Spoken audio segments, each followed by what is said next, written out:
Assalamualaikum warahmatullahi wabarakatuh. Bismillahirrahmanirrahim.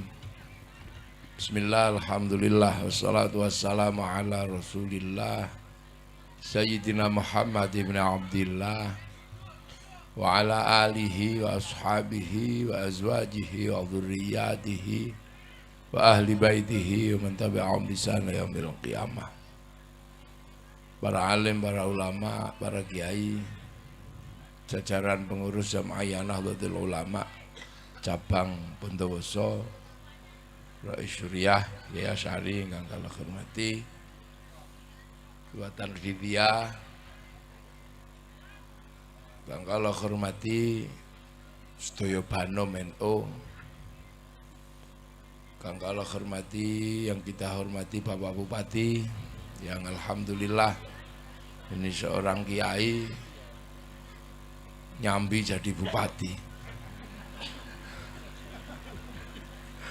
Jadi aslinya kiai nyambi bupati.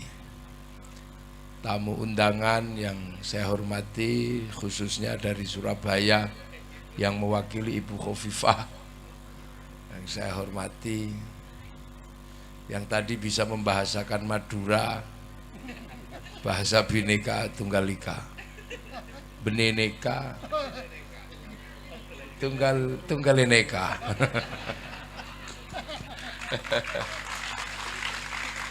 Jajaran TNI Polri, ya khususnya sahabat-sahabat Ansor yang barusan dilantik.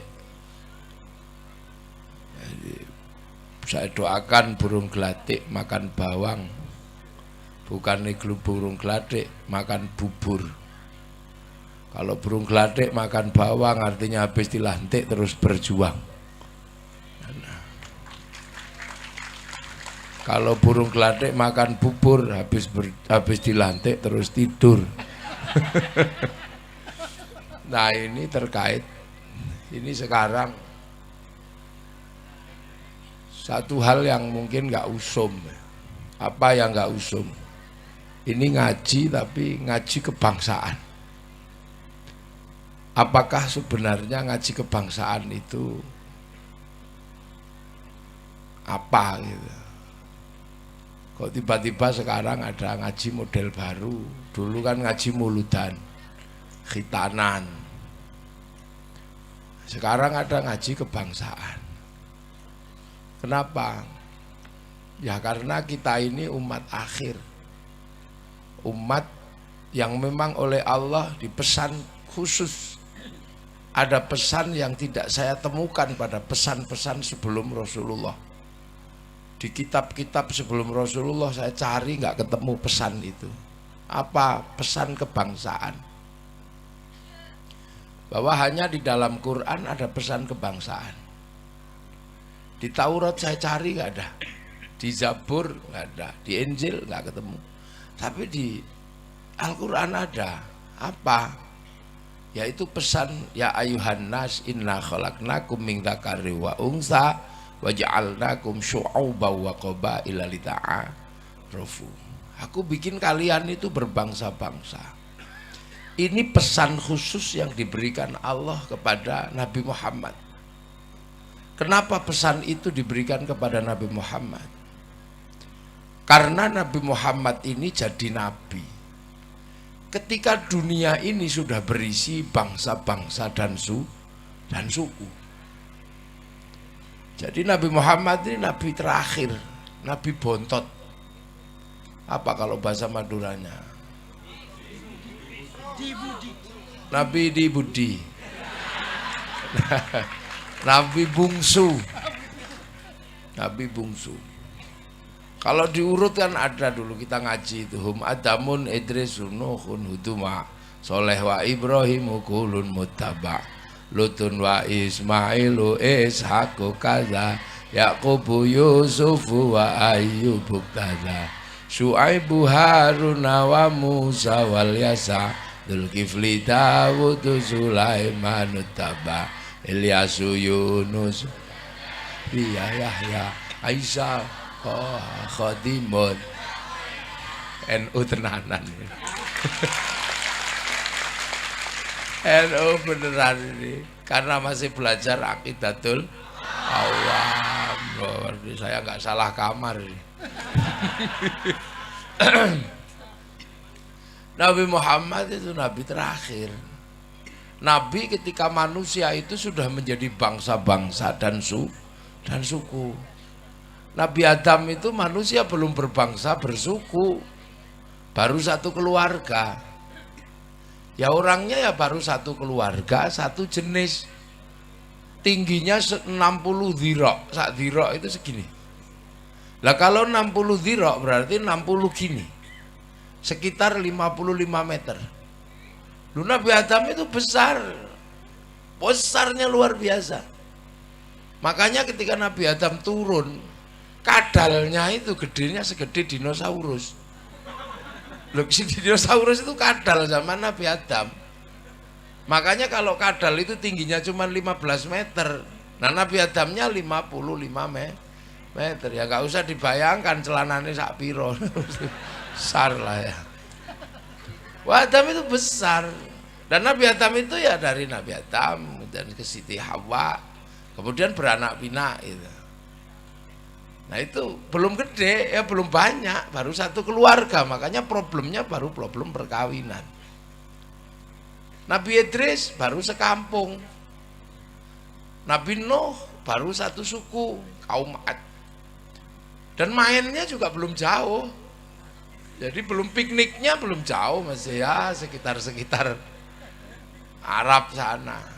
Jadi jauh umat Nabi Nuh itu kan dilemparkan banjir. Makanya ada yang mengatakan Nabi Nuh itu sampai ke Jawa, itu kan karena terlempar banjir. Nabi Ibrahim umatnya baru sekitar Filistin sama Mesir.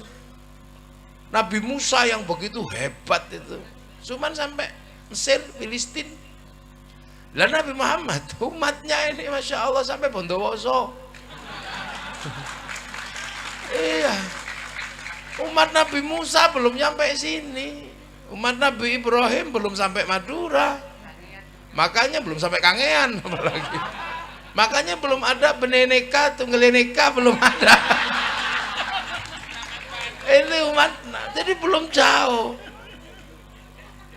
Jadi umat Nabi Musa ya sekitaran Filistin. Lah umat Nabi Muhammad sampai Bantebasa. Sampai situ Bondo, sampai Banyuwangi, sampai Afrika, sampai Korea, sampai Jepang. Ini umat Nabi. Dan ketika Nabi Muhammad jadi Nabi, umat ini sudah berbeda-beda. Nabi Musa umatnya satu jenis, gede gitu aja. Setengah Fir'aun itu.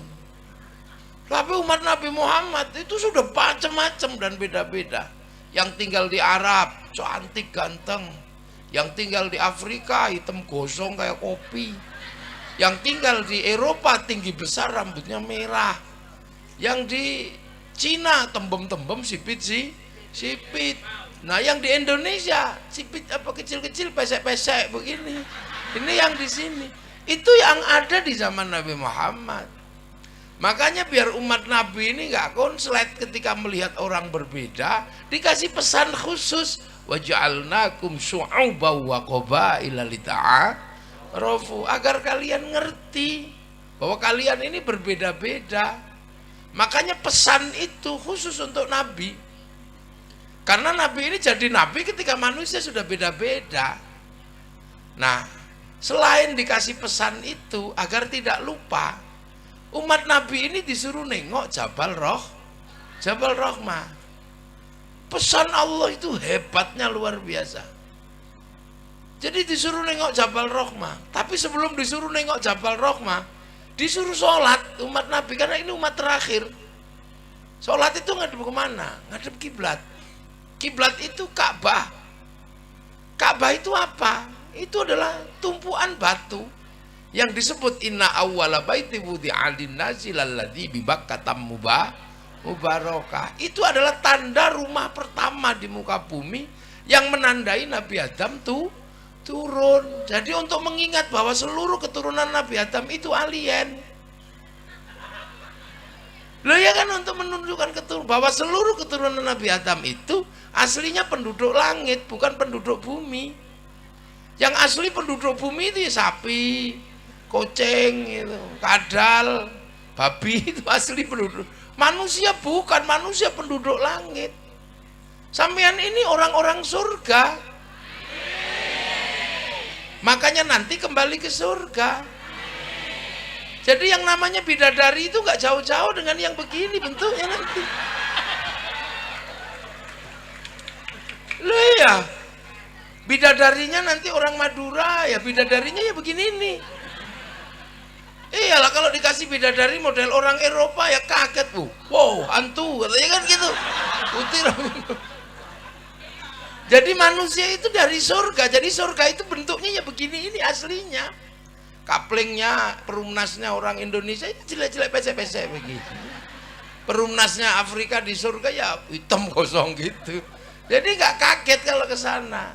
Makanya nanti kalau sampai ke surga ketemu begini, inilah menu utamanya. Nah kalau ketemu bidadari yang cantik-cantik itu kelasnya cemilan, bukan menu utama, itu camilan. Ibarat orang makan keripik itu aja. Kalau dimakan terus ya kembung. Jadi nanti di surga itu ya ketemu gini. Saya lebih membayangkan di sana itu nanti ketemu yang begini-begini aja, nggak perlu yang wajah aneh malahan. Itu aja. Nah ini nanti gini. Ini dari surga, makanya anak manusia disuruh nengok ke Jabal Rahmah, karena manusia belakang jangan sampai lupa bahwa manusia itu berasal dari langit. Makanya bentuknya bagus. Allah menyatakan laqad khalaqnal insana fi ahsani taqwim. Bentuknya terbaik. Hidung manusia sama hidung kambing beda. Hidung kambing ya begitu itu dari dulu. Ya ahsani taqwimnya ya manusia.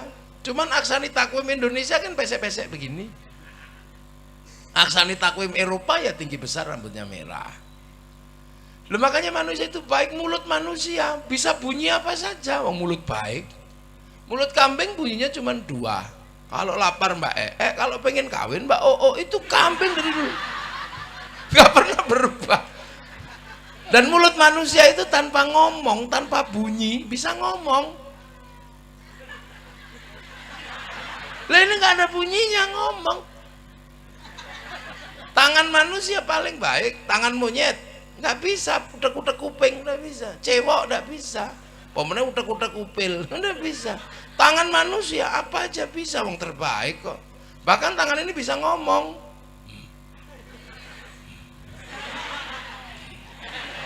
Pilpres kemarin, gue bisa ngomong. Ini terbaik.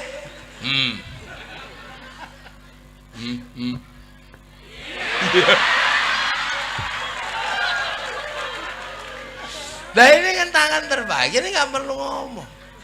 Manusia itu yang terbaik. Maka agar manusia tidak lupa kalau pulang ke langit, disuruh apa? Sholat ngadep kiblat. Titik pertama berturunnya manusia ke bumi. Yang kedua setelah itu manusia diajarkan nengok Jabal Rahmah, agar tidak lupa bahwa dulu manusia itu dari situ semua. Walaupun jadi berbeda-beda, asalnya satu, dari Jabal Rahmah, Nabi Adam dan Siti Hawa. Kenapa? Karena Nabi Adam dan Siti Hawa itu bertemu pertama kali ditandai oleh Allah, namanya Jabal Rahmah. Kan dulu dipisah. Nabi Adam turun duluan. Nah ketika turun duluan, Nabi Adam rindu dengan Siti Hawa. Makanya ujian manusia pertama kali turun ke muka bumi itu ujian rindu. Iya. Makanya di dunia ini tidak ada yang lebih menyakitkan selain sakit rindu. Nggak ada. Ya Nabi pertama turun itu rindu dengan Siti Hawa, 200 tahun dipisah. Makanya nggak ada sakit melebihi sakitnya rindu. Sakit gigi disontek sembuh, sakit udunan disontek sembuh. Sakit rindu nggak ada obatnya selain ketemu dia yang kita rindukan. Makanya Nabi Adam dan Siti Hawa, Nabi Adam itu nyari sana ke sana, wah di mana? Kalau kan persis orang sekarang kalau rindu kan kelayapan, ada deh, kangen deh. Kerong Kak.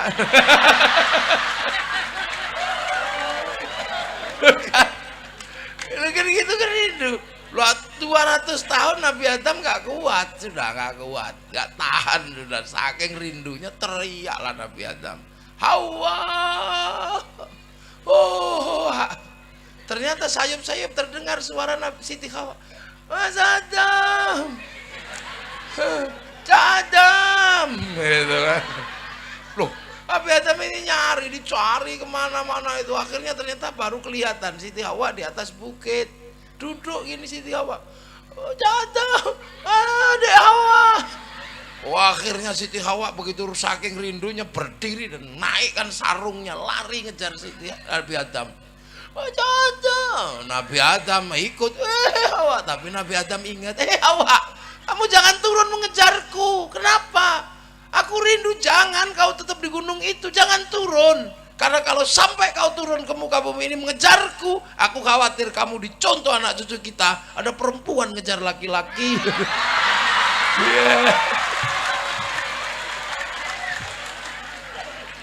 Makanya semenjak itu nggak pantas perempuan ngejar laki-laki. Maka duduklah kau di atas bukit, akan dikejar oleh laki-laki. Maka Nabi Adam berlari mengejar Siti Hawa itu kalau film India ada lagunya itu, kalau film India, Hamko hamise selalu ilmi kahitum supalo, gitu. Kalau film India kejar itu, akhirnya begitu ketemu langsung teleta habis dah.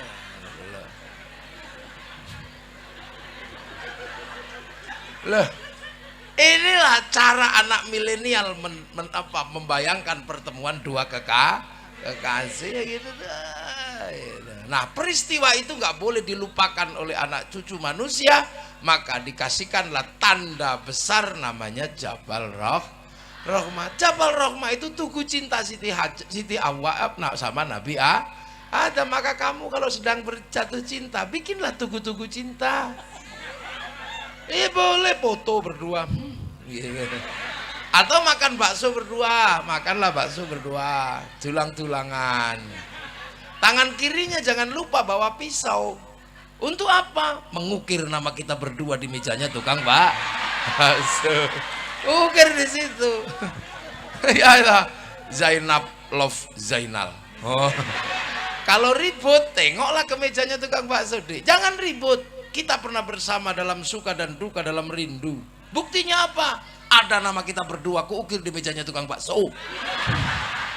Ayo ke sana. Sampai di sana mejanya nggak ada. Loh, makanya tugu-tugu itu dibikin. 10 November bikin tugu, Monas bikinkan tugu, Bondowoso bikin tugu. Itu pelajaran dari Allah agar anak cucu tidak lupa asal usul. Maka jangan dikit-dikit musyrik deh. Jangan dikit-dikit musyrik, jangan. Kita ini butuh tugu. Iya, untuk apa? Menjadi jembatan pengetahuan agar kita tidak kehilangan masa lalu. Karena masa depan tidak boleh melupakan masalah lalu. Walladzina ja'u min ba'dihim yaquluna rabbana ighfir lana wa li ikhwanina alladzina sabaquna bil iman. Lah Nabi Muhammad agar umatnya nggak lupa dulu asalnya satu bapak satu ibu, maka suruh nengok Jabal Rahmah, puncak ibadah haji, wukuf di padang Arafah, agar kita nggak lupa memang manusia berbeda. Yang tetap di Arab keturunan Nabi Adam cantik dan ganteng, yang pindah Eropa tinggi besar rambutnya merah, yang pindah Cina tembem-tembem sipit, yang pindah Afrika hitam gosong kayak kopi, yang pindah ke Indonesia pesek-pesek rembes gini. Allah hanya metakan lita'arofu agar kalian saling pengertian. Lah kita punya pengertian kenapa Arab cantik sama ganteng. Gak usah emosi. Karena Arab tidak ada air. Kalau dibikin jelek kayak kita nggak mandi tambah jelek. Makanya dibikin cantik ganteng biar kalaupun nggak mandi tetap cantik, tetap ganteng itu. Kan pengertian aja, nggak usah pakai dibantah gitu. Wong yang nggak ada dalilnya, kenapa berubah nggak ada dalilnya? Cari di Quran, di hadis. Kenapa yang pesek ada yang ini nggak ada? Ya pengertian aja. Maka saya punya pengertian karena nggak ada air, makanya cantik, biar kalau nggak mandi cantik kan. Eropa kenapa tinggi besar rambutnya merah? Karena ada musim dingin. Kalau dibikin kecil-kecil gini kedinginan mati. 4 bulan nggak ada matahari orang Eropa. Karena nggak ada matahari maka tiada sinar ultraviolet, kulitnya berubah tanpa pigmen. Maka saat matahari hilang, kulit perempuan dan laki-laki Eropa bintik-bintik kayak kulit tekek. Maka mereka berlari ke Indonesia, berjemur di pantai-pantai Indonesia. Itu bukan pornografi, itu berjemur. Maka Pak Bupati nggak usah emosi, nggak usah bikin perda Bondowoso turis masuk ke Indonesia harus pakai jilbab, nggak usah. Loh iya, kasih aja di bentangan pantai mana, itulah pantainya turis. Kalau kamu nggak tahan, nggak usah ke situ. Orang di situ itu dia berjemur, kamu aja yang salah paham dikira porno, bukan. Itu dede. Orang Eropa kalau musim dingin dia nggak punya daun, nggak ada daun. Seluruh daun rontok di musim gugur. Yang nggak rontok cuma daun cemara. Makanya bulan Desember teman-teman Nasrani kalau kemudian Natal pakai daun cemara. Bukan karena hebatnya daun cemara ya, cuma daun itu aja yang nggak rontok di musim gugur. Makanya seandainya Natal itu asli Bondowoso bisa daun sawu, gitu. Daun jambu. Makanya teman-teman Muslim NU nggak usah emosi. Jangan kau tanam cemara di depan masjid kami. Itu pohon Kristen. Semenjak kapan pohon punya agama? Ya saja.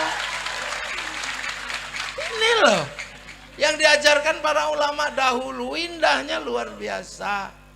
Afrika kenapa hitam gosong? Ya karena ada singa. Kalau dibikin putih dikejar singa kelihatan. Nah kalau dibikin hitam gitu ya sudah, tengkurap itu dikira kayu. Lah yang Cina kenapa tembem dan sipit? Ya karena di sana kalau musim dingin salju turun, mataharinya keluar. Jadi silaunya luar biasa. Lama-lama ya gini-gini kan ya sih. Nah yang dari Indonesia kenapa kecil-kecil dan minimalis? Padahal makanan paling banyak, protein paling banyak itu di Indonesia. Kenapa kita kecil-kecil? Itu urusan Allah dan nggak ada masalah. Kita dibikin kecil-kecil karena oleh Allah kita ditempatkan di belahan buminya yang paling indah, namanya Indonesia. Nggak ada bumi seindah tempat kita, nggak ada. Sudah percaya sama saya. Saya ini kalau dalam zaman dulu Ibnu Battutoh saya ini. Pengembara. Belum seminggu saya keliling negara-negara Cina, dari Jepang keliling, dari Tiongkok keliling saya. Jadi saya hafal mulai dari Afrika yang paling ujung hafal. Nggak ada tempat seindah kita. Orang Arab itu mau nanam pohon butuh ratusan juta. Kita nanam pohon nggak sengaja. Ya kan? Makanlah kates, telan bijinya, pergilah ke ladang, lah di situ. Tunggu 6 bulan ada buahnya sudah. Di negeri kita. Loh, ini perbandingan. Orang Eropa kalau musim dingin nggak punya ikan karena seluruh airnya mengering jadi beku. Lah kita nggak pernah kehilangan ikan. Makanya orang Eropa kalau musim panas mengawetkan ikan namanya sarden. Makanya kita ngapain ikut-ikut makan sarden? Wong setiap hari kita dapat ikan segar dari sungai atau dari laut. Kalau dapat ikan nggak dapat ya kodok-kodok dapat. Itu Indonesia, nggak ada negeri seindah kita. Orang Eropa itu kalau musim dingin nggak makan daging mati, maka susu dikeraskan menjadi keju, dibusukkan menjadi yogurt. Kita ini seumur-umur makan kobes hidup. Mana ada negeri seindah kita. Musim dingin orang Eropa butuh energi yang sangat banyak, minyak yang sangat banyak untuk memanaskan negeri dengan menggunakan listrik. Musim panas mendinginkan negeri dengan listrik. Makanya berebut energi, perang di seluruh negara di dunia didalangi oleh orang-orang Eropa karena mereka berebut energi, butuh AC. Kita nggak butuh, kita nggak panas, nggak dingin, maka teknologinya bukan AC, sarung. Iya, kalau kepanasan kebut-kebut pakai sarung, kedinginan kemulan sarung, guru udah selesai. Nggak ada negeri indah kayak kita.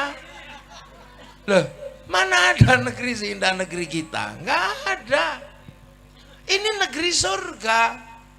Makanya dulu orang Yunani mencari tanah kita, karena mereka punya kabar ada Atlantis yang hilang atau tanah surga. Tanah surga itu air tidak pernah berhenti mengalir, daun tidak pernah rontok, hawa tidak panas dan tidak dingin, dan matahari tidak pernah ingkar janji, pagi terbit sore terbenam.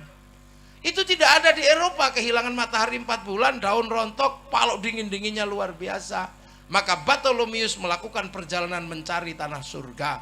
20 tahun dia pulang menemukan kawasan namanya Argir atau Jabadiu. Itulah kawasan yang kemudian oleh orang Yunani mau dijadikan tempat pindah penduduknya. Padahal Yunani sudah negara terbaik, punya Tuhan namanya Zeus. Zeus punya istri namanya Hera. Menikahlah dua Tuhan laki-laki dan Tuhan perempuan ini. Beranaklah namanya Hercules. Udah punya Plato, punya Socrates, tapi mereka nggak merasa punya surga. Tapi begitu mereka mau pindah, gagal karena konflik Kreta sama Sparta. Akhirnya yang mencari tanah surga itu siapa? Orang India, mualim kapalnya Bartholomeus. Namanya Kudunga Boyong beserta seluruh keluarganya mencari tanah surga. Terdampar di daerah Maldives atau Maladewa, membuat kerajaan besar namanya Salangkanaya. Rajanya Kudunga. Punya anak, bergeser ke ujung timur Kalimantan mencari tanah surga, mendirikan sebuah kerajaan besar namanya Kutai Kartanegara. Mulawarman punya anak, Dewa Warman, bergerak ke ujung kulon, bikin kerajaan besar namanya Salukonegoro. Punya anak namanya Purnawarman, pedalaman Jawa Barat, menjadikan kerajaan Tarumanegara. Punya anak Senasanaha pindah ke Galuh, bikin kerajaan di daerah Ciamis. Punya anak Sanjaya masuk pedalaman Jawa Tengah, membuat kerajaan namanya Mataram. Dan dari situ pecah dua, separuh Wangsa Sailendra pindah Palembang menguatkan Sriwijaya, separuh Sindok bikin Wangsa Isyana pindah ke timur, bikin Kadiri sama Toho. Kemudian dilanjutkan oleh Wangsa Baru, dipimpin oleh Kenarok, membangun namanya kerajaan Singasari mampu menaklukkan 2/3 dunia. Bahkan daerah Korea Selatan ada kampung namanya Kimhae yang buka hutan namanya Surowareng. Gak mungkin Surowareng itu orang Korea Selatan, itu orang Singasari. Makanya jangan heran di tahun 1222 bangsa ini menjadi bangsa yang bangkit. Sekitar tahun 1300 mampu menaklukkan Mongolia, sebuah negara penakluk Eropa, penakluk Arab, penakluk Cina, masuk ke Nusantara, ditaklukkan oleh orang Nusantara, dipimpin oleh Arya Wiraraja, orang besar yang kemudian bertempat di Sumeneb, Madura. Anak-anak milenial gak boleh lupa ini, bahwa kamu punya bangsa bukan bangsa kecil.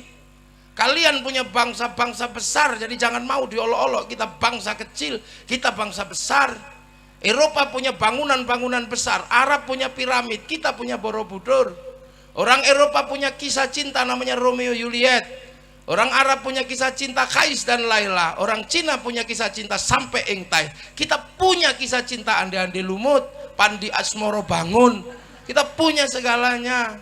Orang sana punya ibu tiri yang kejam namanya Cinderella. Kita punya bawang putih, bawang merah. Sana punya orang kuat namanya Samson, kita punya orang kuat namanya Bandung Bondowoso. Main-main. Sana silakan punya orang kuat, silakan sana punya binatang bisa ngomong namanya kura-kura ninja, kita punya kancil nyuriti. Timun sama aja, apa bedanya? Bedanya lengkap bangsa ini. Orang Arab silakan punya alat musik namanya terbang, terbuat dari kayu dan kulit. Orang Eropa silahkan punya alat musik namanya gitar, terbuat dari kayu dan tali. Tapi bangsa kita punya alat musik namanya gamelan, terbuat dari logam. Hanya bangsa yang menguasai ilmu pertambangan yang maju dan penguasaan metalurgi yang mapan mampu membuat alat musik dari logam. Itu bangsamu, jangan mau dibohongi. Kita ini bangsa kecil, kita bangsa besar. Kita mampu menaklukkan Mongolia. Bahkan kita mampu bersatu. Hari ini seluruh dunia sedang terkagum-kagum dengan Indonesia. Kenapa? Arab satu bangsa pecah menjadi puluhan negara, Eropa satu bangsa pecah puluhan negara, tapi kita puluhan bangsa mampu bersatu dalam satu negara, kesatuan Republik Indonesia. Terus sekarang kita diceritakan bangsa jelek, bangsa tempe. Kamu jangan percaya itu. Mereka-mereka ini sedang melemahkan mental kita. Agar apa?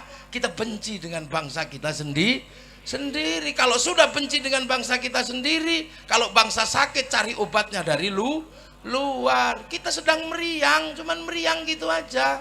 Kita tidak sedang stroke, jadi tidak perlu ganti kekuasaan. Nggak perlu mengambil Hizbut Tahrir dari Filistin. Nggak perlu.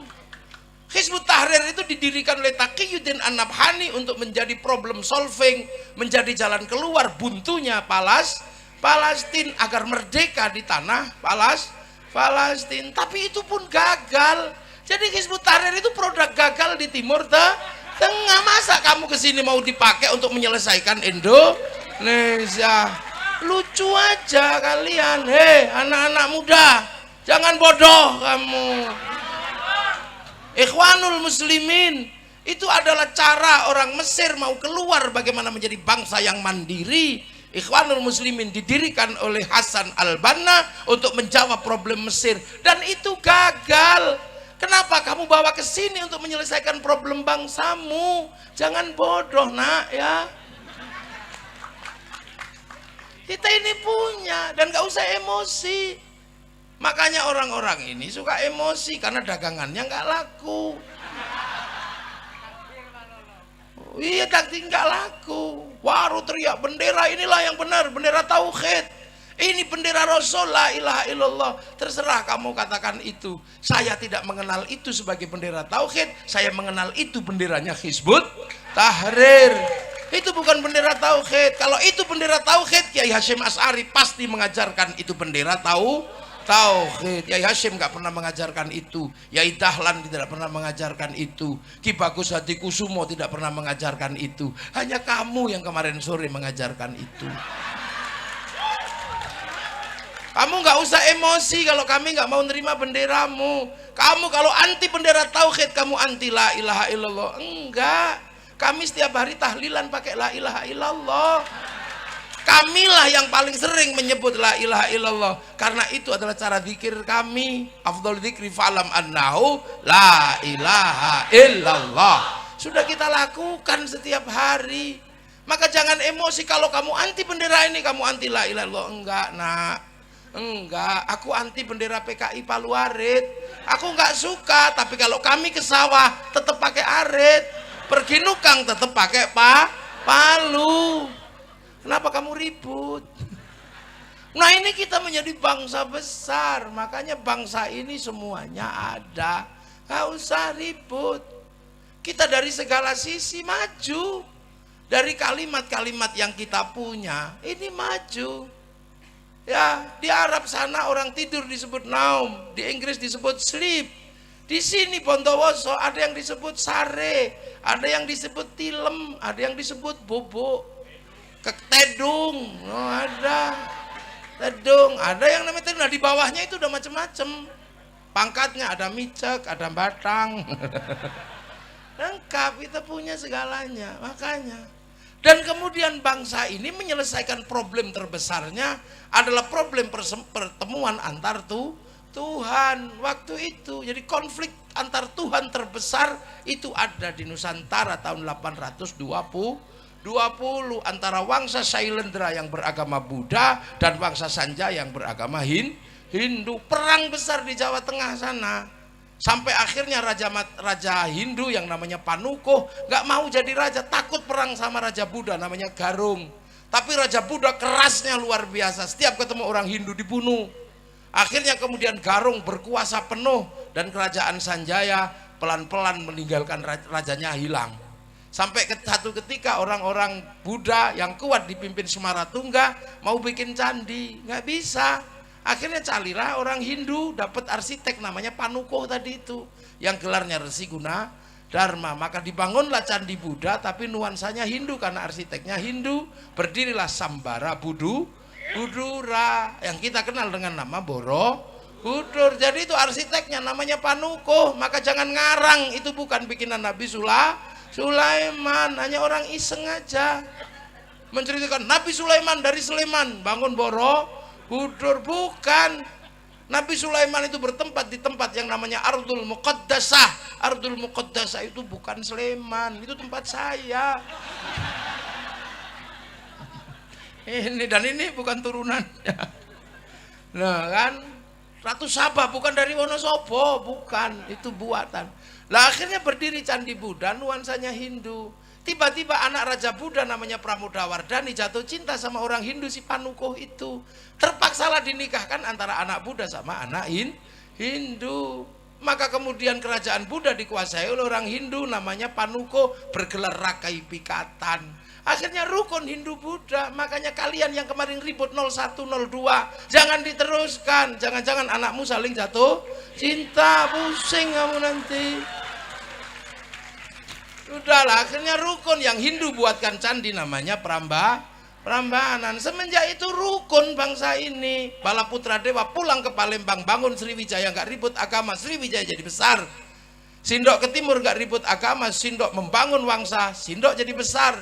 Singasari jadi besar. Majapahit menguatkan kerukunan itu, saling jaga. Namanya Bhinneka Tunggal Ika, Bhinneka Tunggal Ika.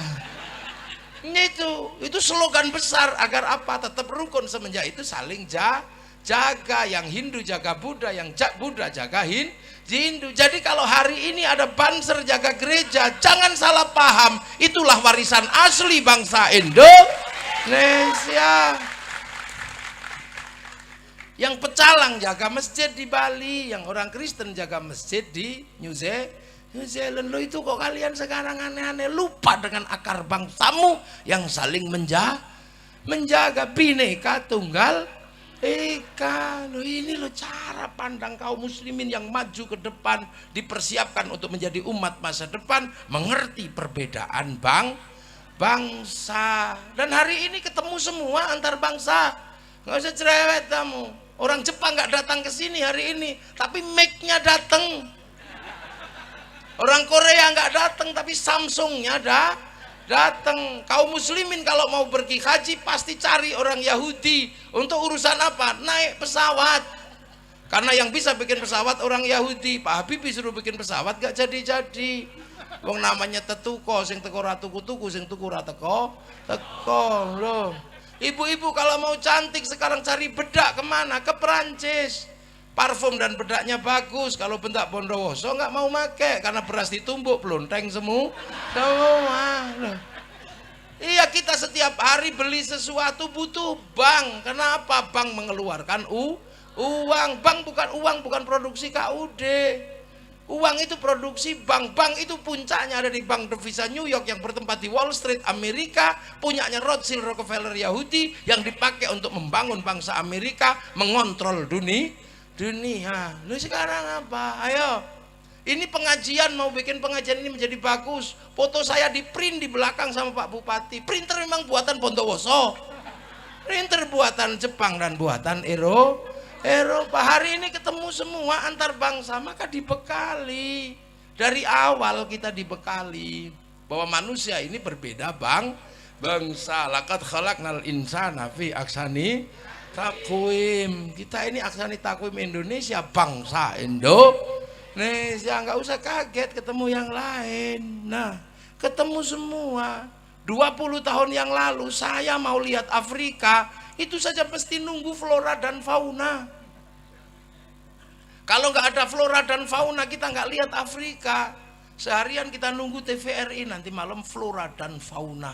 Mau lihat Afrika, baru lihat gajah Afrika. Sekarang orang nggak perlu nunggu, yang penting punya handphone. Ini aja nyawamu sekarang. Ini dengan sambil tidur kita bisa pergi ke Afrika, tinggal ngetik kucing Afrika keluar. Kalau mau iseng bokong India keluar di sini. Ini dunia duniamu nak, dunia milenial, dunia yang terlihat tidak butuh siapapun. Maka saya harus mengingatkan kamu bahwa ada masa lalu yang harus kamu ingat, biar kamu tidak menjadi bangsa yang terpisah, jadi manusia yang terpisah dari masa lalu. Karena milenial dunianya di sini. Bahkan rembulan sudah sekarang nggak kamu hiraukan lagi.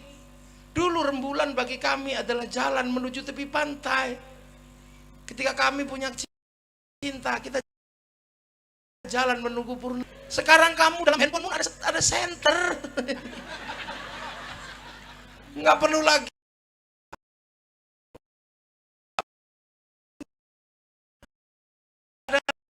tentang rembulan. Nggak dengar lagi orang merayu kekasihnya tentang rembulan. Dek, aku merindukanmu, wajahmu seperti purnama. Nggak denger.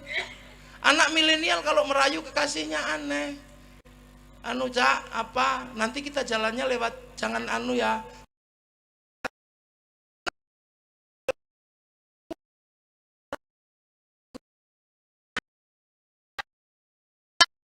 Kalau lewat selatan nggak mampu mengutarakan. Itu anak milenial, anak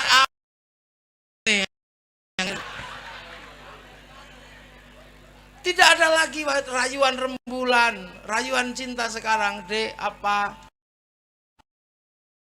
Kenapa? Karena engkau mampu memenjarakan aku dalam hatimu. Itu anak milenial. Enggak butuh. Anak milenial nggak butuh rindu yang berat. Santri milenial kalau kelahi, kalau dulu kami kelahi dipisah nggak ribut lagi, tapi anak milenial dipisah masih bisa olok-olok pakai WhatsApp, telepon. Kalau dulu nggak bisa. Kami kalau dulu rindu sakit. Karena kami kalau rindu nggak punya jalan lain selain membayangkan. Iya, paling nggak kita bikin surat. Surat itu kita bikin untuk mengutarakan rindu. Pergi ke pasar, cari kertas warnanya pink. Iya, cari tinta warnanya biru. Jangan keliru merah, itu artinya putus. Kamu nggak ngerti tanda-tanda cinta seperti itu sekarang. Milenial tidak mengerti itu. Kamu kalah sama saya. Iya, saya pernah mengalami masamu, kamu belum mengalami masa saya. Millennials killing everything. Udah ya, dulu kita cari baunya harus bau mawar, jangan sampai keliru bau melati kertasnya, karena bau melati itu bau jerangkong. Terus nulis, kenangan sambil cari inspirasi nih. Untukmu kekasihku di pondok pesantren. Adikku. Jadi kekasihku enggak, adikku tercinta di penjara suci, di holy prison. Entah kenapa semenjak kepergianmu ke pesantren, aku jarang bisa tidur sore. Selalu larut, bahkan seperti kopiku yang kadang larut. Aku merindukanmu setiap detak nafasku, dan setiap aku merindukanmu sakit rasanya. Sesak dada ini, bahkan sepertinya ada luka. Maka seperti penyair kau tusuk di sana, berdarah di sini. Itu dulu. Tanya ini Pak Bupati. Semua gitu. Tapi kekasihku, malam hari ini sudahlah. Aku paksakan untuk menulis sajak rindu untukmu. Karena aku yakin malam hari ini kau dan aku sedang duduk di bawah sinar rembulan yang sama. Ya, terus kita kirim gitu, nunggu Pak Pos, nggak datang. Sekarang Pak Posnya hilang. Udah nggak tahu Pak Pos itu. Pak Pos itu pakai Win biasanya.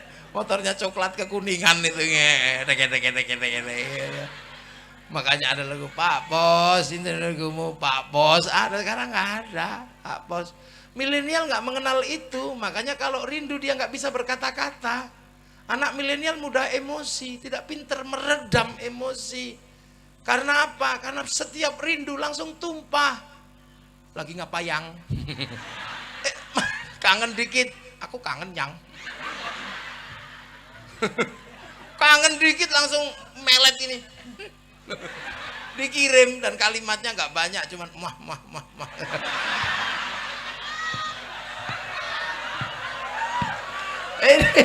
Ini anak milenial. Ya Allah, nggak mengenal apa-apa.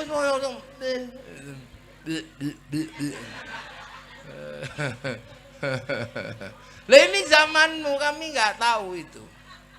Makanya anak-anak milenial ini harus dibikinkan jalan menuju ke titik paling awal. Dan Islam mengajarkan itu. Agar kamu tidak lupa bahwa dulu kalian adalah satu. Dan jangan sampai kaget melihat bangsa berbeda. Kita disuruh tengok Jabal Rahmah. Itulah prinsip dasar santri punya sistem ukhuwah basyariyah. Persaudaraan sesama manusia. Orang Eropa nggak diajari itu. Makanya orang Eropa ketika Christopher Columbus terdampar di Afrika di Tanjung Harapan, kaget melihat orang Afrika hitam gosong.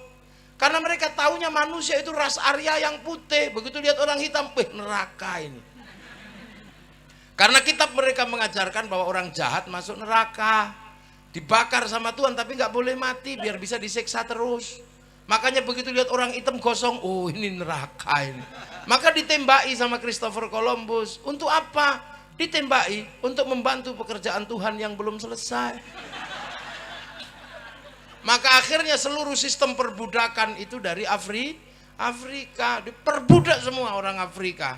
Manusia dikapalkan untuk menjadi budak ke Eropa. Makanya orang Afrika ada yang dipotong hidungnya, dipotong telinganya untuk menghindari perbudakan. Maka lahirlah sebuah kisah yang sangat mengerikan namanya Amistad, manusia lambung kapal.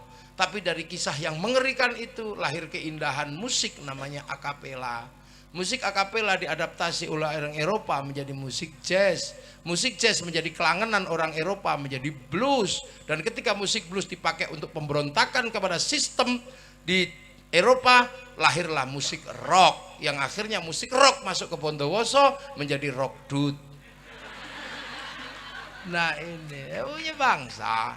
Orang Belanda datang ke Indonesia lihat orang kecil-kecil. Oh ini bukan manusia. Inilah yang asli dari turunan monyet. Maka mereka menceritakan manusia selain ras Arya adalah turunan monyet namanya Pithecanthropus. Dan Pithecanthropus tertua ada di tanah Jawa menurut Belanda, yaitu Wajakensis dan Soloensis, untuk membenarkan bahwa kalian turunan monyet. Padahal itu tengkorak monyet, bukan tengkorak nenek moyang manusia. Nenek moyang kita ya tetap Nabi Adam. Makanya di Jawa ada panggilan kowe. Kowe itu anak monyet soalnya. Cari aja di terjemahan bahasa Jawa. Nah, orang Madura ada oke. Ada Makanya saya kadang kalau dengar bahasa Madura bede. Nah, bede. Tadi saya cerita sama Pak Bupati. Jadi Syekhona Khalil Bangkalan itu terkenal wali. Nah, satu ketika Bupati Bangkalan itu zaman Syekhona Khalil pengen mantu. Nah, nguji kewalian Syekhona Khalil, saya mau mantu. Ini musim hujan. Mohon 7 hari 7 malam jangan hujan. Baik, kalau engkau wali pasti bisa lah Syekh. Ya, aku memang wali kata Syekh. Nulis di atas kertas itu, udah ini nanti dilipat terus dipaku di atas pintu. Kertas itu dipaku di atas pintu. Bener-bener 7 hari 7 malam nggak hujan. Akhirnya setelah selesai pesta, bupatinya pengen ngerti ini tulisannya apa kok hebat. Ternyata tulisannya nggak panjang, cuman Bupati Balak Raja.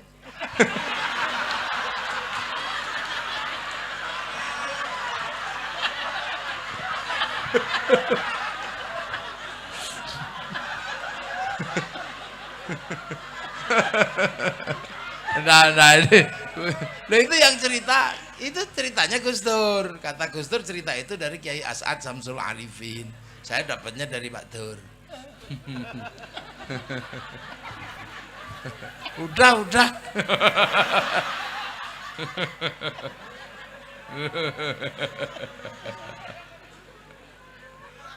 Ya daripada palaknya tak odi.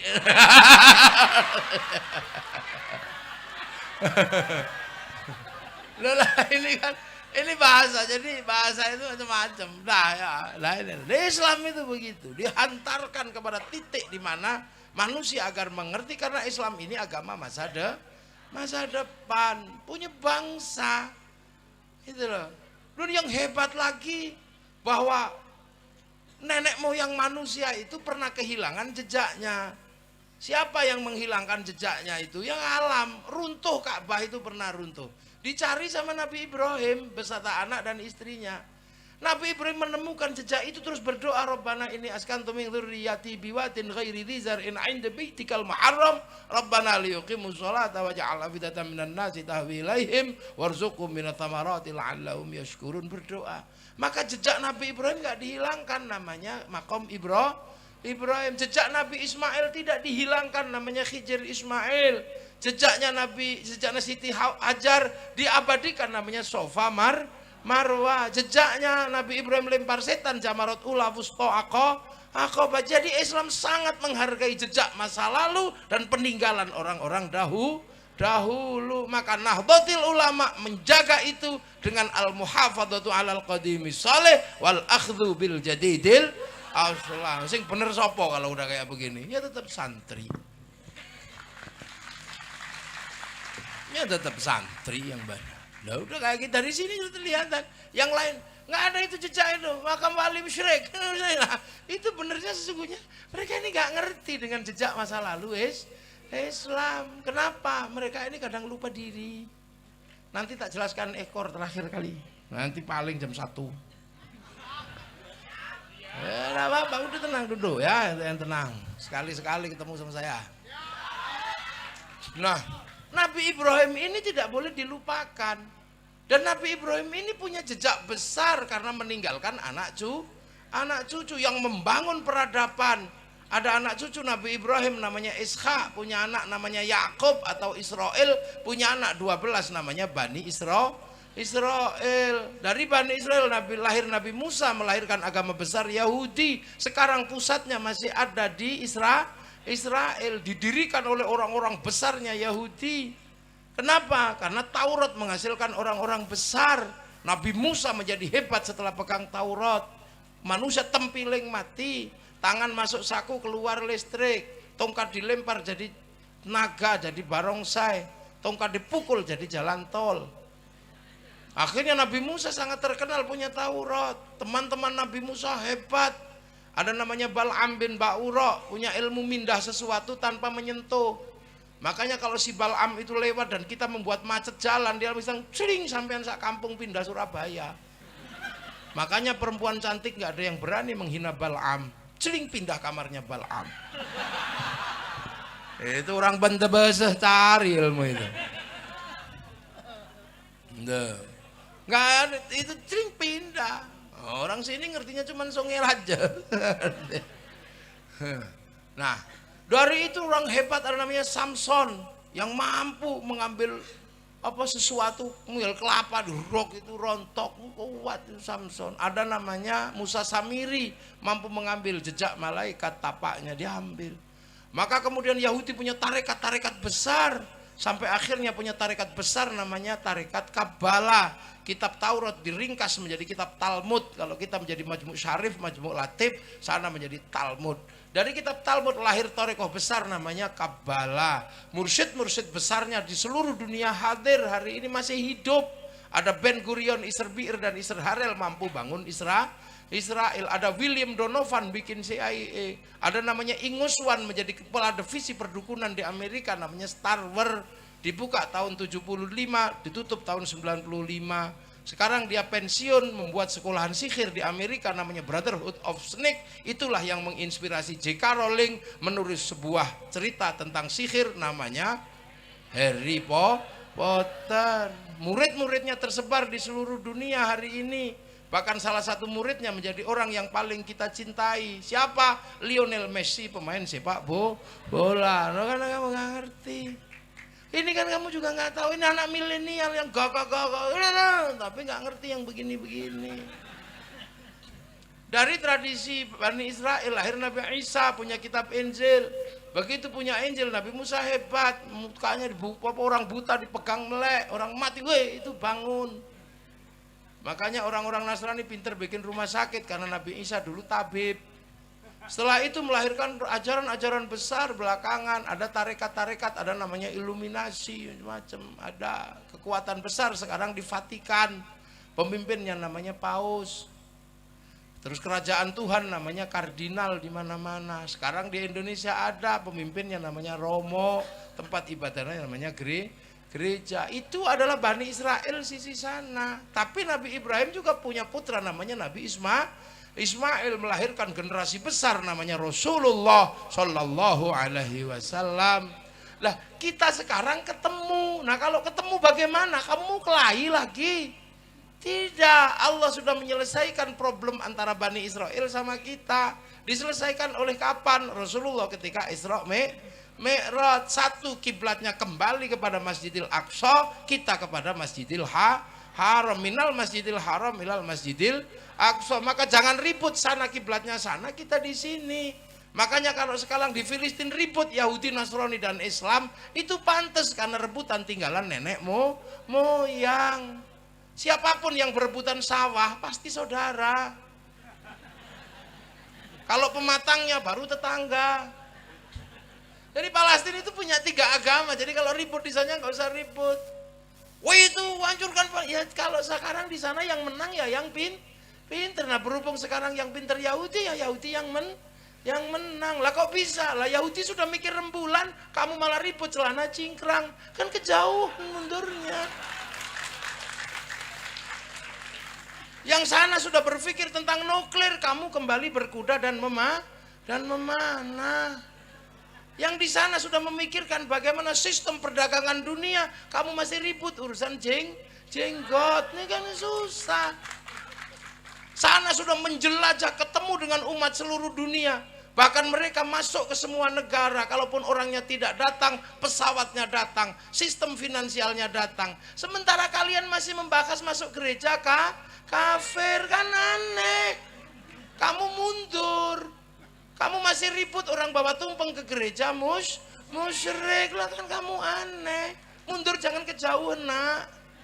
Mundur itu dikit aja, jangan jauh-jauh. Kalau kamu katakan orang masuk gereja itu kafir, kasihan kaum muslimin yang jadi cleaning service di gereja. Sudah bukan waktunya. Habib Umar bin Hafid biasa mengucapkan selamat Natal di gereja sana. Padahal setiap hari perang. Kamu kurang yakin dengan kealiman Habib Umar bin Hafid. Kamu masih kurang yakin dengan kemuliaan beliau. Beliau ke gereja, kadang kalau waktu sholat masih di gereja, beliau sholat mengambil tempat di sudut gereja. Kok kamu masuk gereja aja kok kafir? Kamu maunya apa? Apakah kamu mau bangsamu ini semakin mundur, agamamu semakin terpuruk?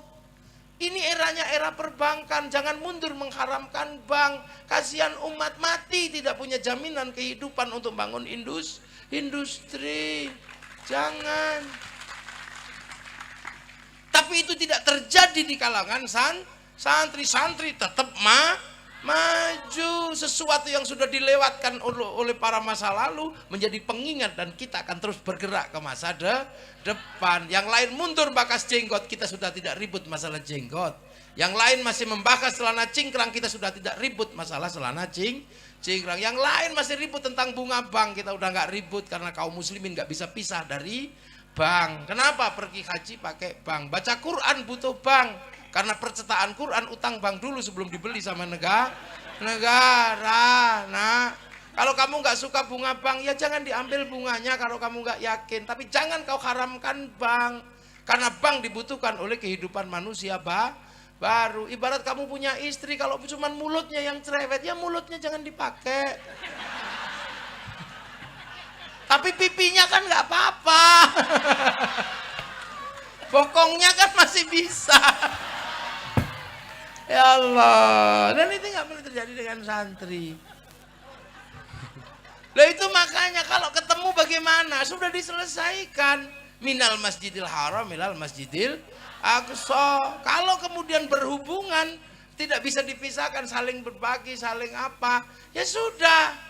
Ketika naik ke langit, Allah cuma mengajarkan apa? Kama barok ta'ala Sayyidina Ibrahim wa ala ali Sayyidina Ibrahim. Saling mendoakan antara Ali Muhammad dan Ali Ibrahim. Lu gitu aja kok susah. Itulah maka Gus Dur tidak pernah ragu ketika berkunjung ke Israel untuk membicarakan bagaimana nasib Indonesia dalam kancah pertarungan nasional. Gitu aja kok susah kamu. Masuk gereja kafir, lihat film Korea kafir. Kamu kalaupun kalah cantik dengan artis Korea, kalah ganteng, jangan mengkafirkan nonton film Korea. Kamu kafirkan film Korea, kamu pakai Samsung. Juga produk Korea. Pak Bupati, Kiai kalau mau bangun jalan pakai teknologi pembangunan jalan Korea. Nggak bisa dul ya. Nah itulah makanya Kiai ulama tidak mudah mengeluarkan hukum. Kafir, musyrik. Enggak, biasa aja, mikirnya jernih. Karena apa? Ulama punya tanggung jawab keumatan. Yang suka kufar kafir biasanya umatnya itu subscribe.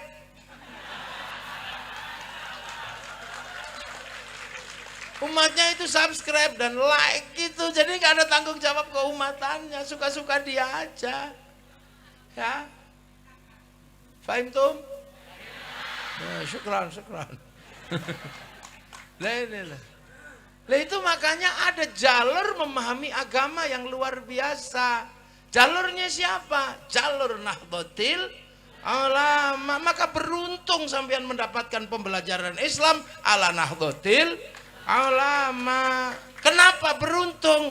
Karena hanya NU yang mengajarkan Islam sesuai dengan pangkat Islam rahmatan lil alamin. NU tul. NU kenapa mengajarkan cara yang rahmatan lil alamin? Ya NU sadar betul bahwa yang menerima estafeta kenabian terakhir itu Nabi Muhammad. Dan tidak semua orang bisa ketemu Nabi Muhammad. Yang bisa ketemu langsung dengan Nabi Muhammad, inilah orang yang paling beruntung. Orang mana? Orang Arab. Tahun 600. Makanya orang-orang yang pertama ketemu Rasul namanya sahabat. Dan sahabat namanya Abu Bakar, Umar, Utsman, Ali, Tolha. Nggak ada sahabat kok namanya Joni, nggak ada. Lah ya, jadi estafeta agama ini terakhir kali oleh Rasulullah. Dan yang ketemu Rasulullah untuk mendapatkan pembelajaran keimanan ini orang Arab. Orang Arab, ya cuman orang Arab itu jumlahnya yang nggak sampai ratusan ribu, ya paling ribuan itu aja. Jadi ini harus dipahami. Jadi kita ini laqad khalaqnal insana fi ahsani taqwim. Ahsani taqwim kita Indonesia. Tsumma radatnahu asfala safilin illal ladzina amanu, kecuali orang beriman. Lah kita ini untuk mendapatkan iman jalurnya luar biasa rumit. Karena kita orang Bondowoso. Kalau orang Arab mendapatkan iman mudah karena dekat dengan Rasulullah. Lah kita ini jauh untuk mendapatkan iman itu caranya mulek kok menggok. Ya kita tidak ketemu Rasulullah, kita ketemu para ulama. Kita ini santri-santri Bondowoso, ini santri-santrinya Kiai As'ad di Positu Bonto, ada Kiai di sini, Kiai Asyari, macam-macam ini. Lah kalau diurut misalnya kalau yang nyantri dari sana, dari Kiai As'ad. Kiai As'ad ini juga murid Kiai Khalil, juga murid Kiai Hashim. Misalnya santri Genggong, ini juga dari Kiai Khalil semuanya. Karena dulu imamnya para ulama itu Syekhona Khalil, tapi Syekhona Khalil punya murid terbaik yang apal Kutubus Sittah, makanya bergelar Hadratus Syekh Hashim Asy'ari, apal Sahih Bukhari, Sahih Muslim, Sunat Abu Dawud, Nasa'i, Tirmidzi, Ibnu Majah. Maka jangan khawatir kalau kita pengikut NU dengan orang-orang yang punya hafal hadis 3, nggak usah khawatir. Apalagi cuma diolok-olok dengan satu hadis kullu bid'atin dolalah. Itu kan hadis yang bersifat umum kayak kunci Inggris. Membuka apapun kuncinya itu, nggak usah khawatir. Kita ini muridnya Kiai Hashim. Untuk mendapatkan iman kita sulitnya luar biasa. Kita butuh para ulama. Tanpa para ulama kita nggak bisa mengenal Allah. Kalau sahabat ketemu Allah, kita nggak ketemu. Bahkan murid sahabat yang namanya tabiin kita nggak ketemu. Murid tabiin yang namanya tabi'ut tabiin kita juga nggak ketemu. Muridnya tabi'ut tabiin yang namanya tabi'ut tabiin kita juga nggak ketemu. Kita ketemunya para ulama. Yang ulama-ulama ketemu Kiai Khalil, punya murid Kiai Hashim, yang akhirnya Kiai Hashim bikin Nahdlatul Ulama. Kenapa? Karena kita ini hanya pangkat muridnya ulama, agar tidak lupa kita muridnya ulama, maka dibikinkan wadah Nahdlatul Ulama. Kalau muridnya Nabi, Nahdlatul Sahabah. Kalau muridnya sahabat, Nahdlatul Tabi'in. Nah, kita ini muridnya ulama. Kiai Hashim mengenal Islam, mengenal iman dari Kiai Asy'ari, terus Kiai Asy'ari dari Kiai Khalil, dari Kiai Khairon. Mbah Khairon mengerti iman, belajar Islam kepada Kiai Abdul Wahid Solotigo.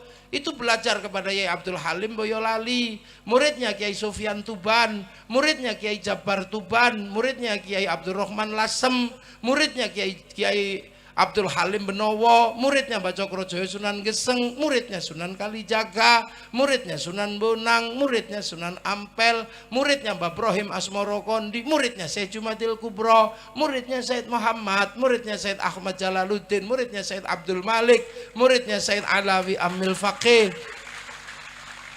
muridnya Said Ahmad Sohib Mirbat, muridnya Said Ali Khalid Qasam, murid Said Alwi, murid Said Muhammad, murid Said Alwi, murid Said Ubaidillah, murid Said Ahmad Al-Muhajir, murid Said Isa, murid Said Muhammad, murid Said Ali Uraidi, murid Said Ja'far Shadiq, murid Said Bakir, murid Said Ali Zainal Abidin, murid Sayyidina Hasan Husain, murid Sayyidina Ali. Lah ini yang belajar langsung pada Rasulullah Muhammad sallallahu alaihi wasallam. Makanya kita ini diajarkan ahli sunnah wal jamaah. Ahli sunnah wal jamaahnya Nabi sahabat, wal jamaahnya sahabat tabi'in, wal jamaahnya tabi'in tabi'ut tabi'in. Lah kita ini wal jamaahnya ulama yang bertempat di pondok yang bentuknya pesek-pesek, rembes.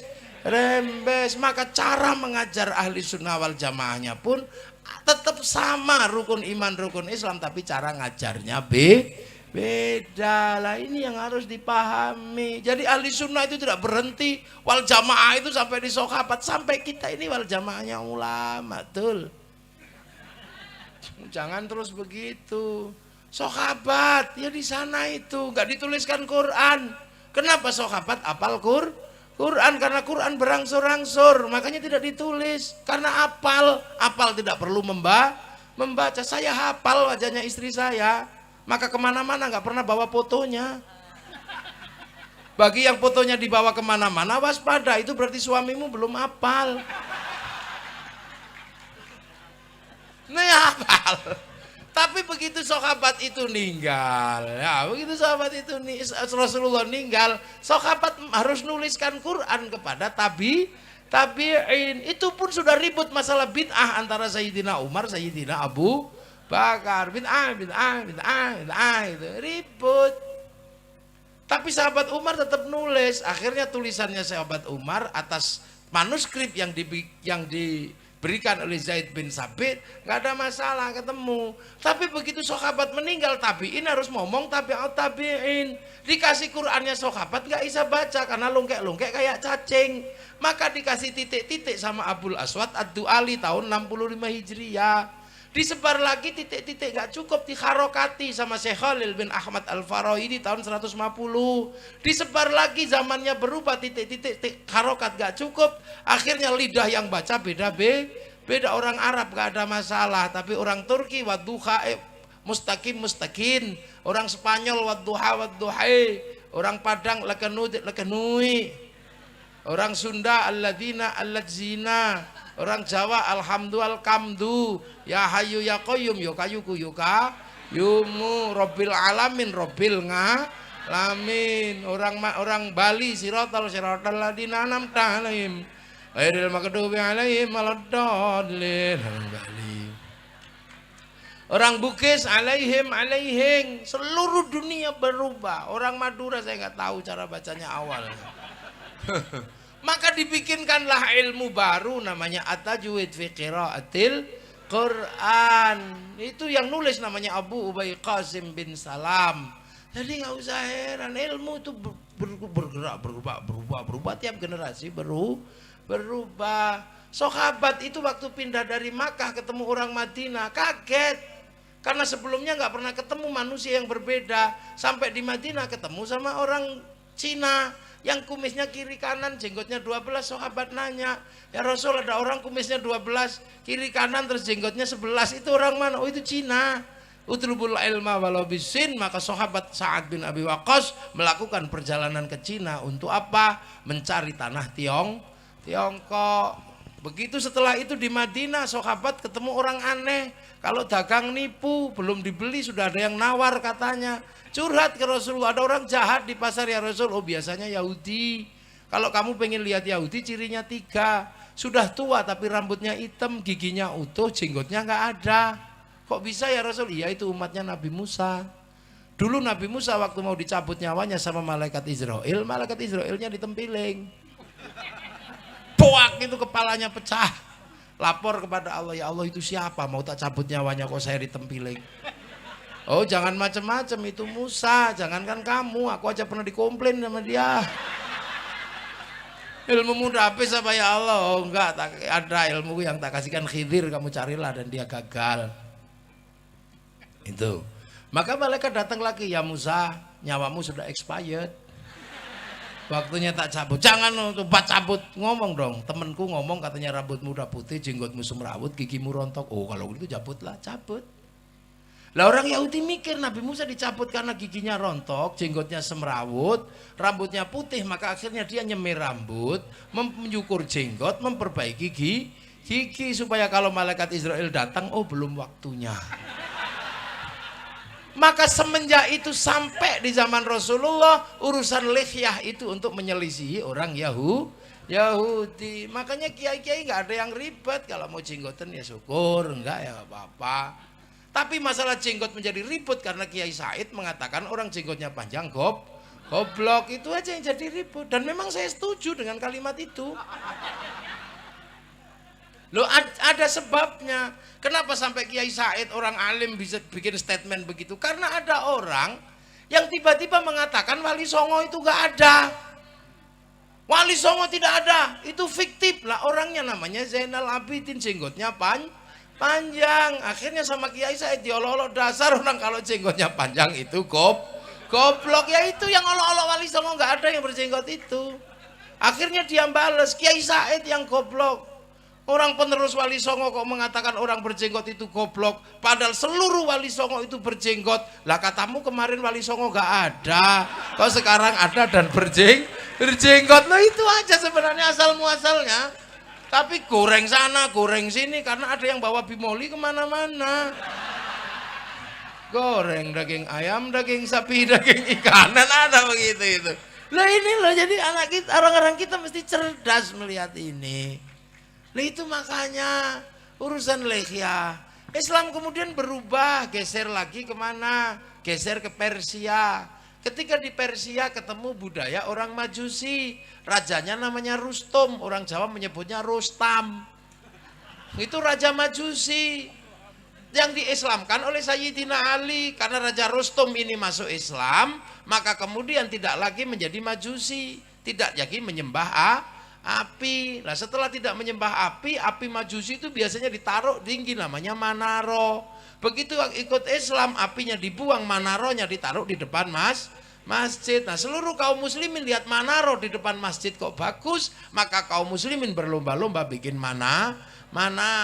Sampai Bondowoso namanya menara atau menoro. Dan perkawinan antara Sayyidina Husain dan putra Raja Rustum melahirkan Sayyid Ali Zainal Abidin. Lah peristiwa itu terjadi di sana. Tahu-tahu tiba-tiba ada perang politik merebutkan kekuasaan. Sayyidina Ali terbunuh, termasuk Sayyidina Husain terbunuh pada bulan Asyura. Maka bulan Asyura menjadi bulan duka terbunuhnya cucu-cucu Rasulullah. Orang Jawa biar tidak lupa dengan peristiwa Asyura maka menyebut bulan Muharram dengan sebutan bulan Suro. Karena orang Jawa kalau suka ngambil bahasa kepanjangan itu diambil ekornya aja. Asyura Suro, Muhammad Mat, Zainal Abidin Bidin, Zainal Arifin Ipin, Zainuddin Udin, itu orang sini. Makanya saya pernah ketemuan orang Bondowoso. Dari mana sampean? Dari Bondowoso, Kiai. Namamu siapa? Mat Ali, Kiai. Yang ini Mat Rohman, Kiai. Mat itu Muhammad, jangan Mat aja. Oh, jadi Mat itu dari Muhammad? Iya. Orang Jawa biar gak kepanjangan, maka Mat itu Muhammad disingkat jadi Mat. Oh, Kiai, terima kasih. Baru tahu saya kalau Mat itu Muhammad. Kamu dari Bondowoso? Iya, Kiai. Di mana? Di alun-alun situ, Kiai. Di sebelah mana? Itu, Kiai, di belakangnya Muhammad Drosa. Ya kalau madrasah ya madrasah gitu aja, jangan ditambah Muhammad Drosa.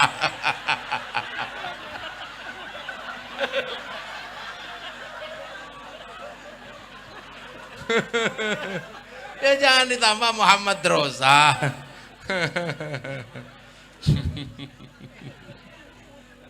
Allah Akbar. Itu makanya bulan Asyura di tingkat Suro. Jadi kalau ditanya bulan Suro itu, maka orang Indonesia di Jawa sini terutama kalau bulan Suro tidak mantu, tidak nikahkan anak karena itu bulan duka. Jangan bikin pesta ora, bikin bubur merah putih, bubur merah tanda darah yang tumpah, bubur putih tanda tulang yang pecah. Kalau pesantren bikin santunan anak yatim. Di Jogja muter beteng tidak ngomong bulan duka, jangan terlalu banyak mulut. Orang Solo mengeluarkan kebo, kemudian kalau kebonya diusap-usapkan seluruh tubuh. Ini bulan duka, kan gitu. Jangan terlalu banyak berdandan.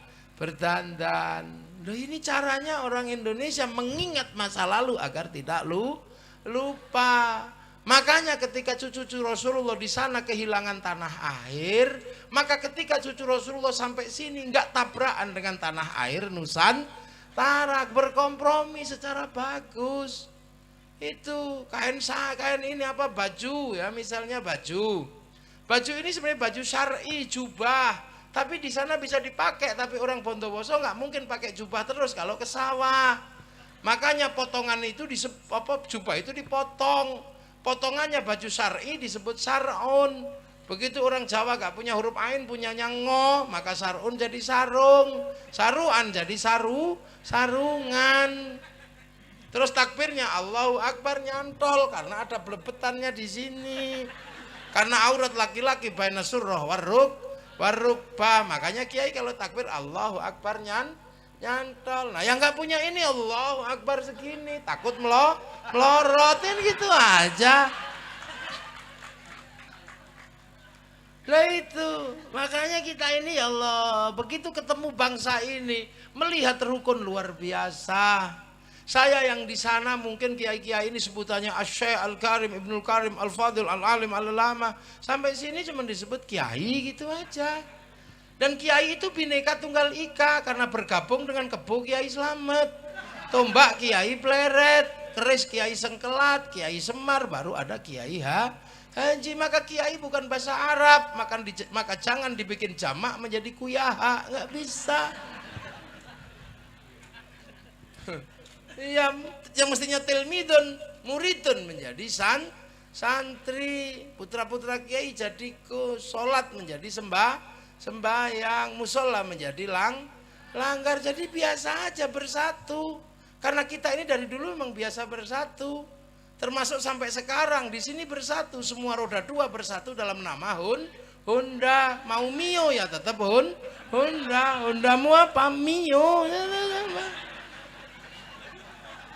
Jadi di sini memang dari dulu bersatu. Kan gitu, semua bersatu. Semua mie instan bersatu dalam nama Sari. Semua pompa air bersatu dalam nama semua minuman botol bersatu dalam celana jin bersatu dalam bersatu dalam nama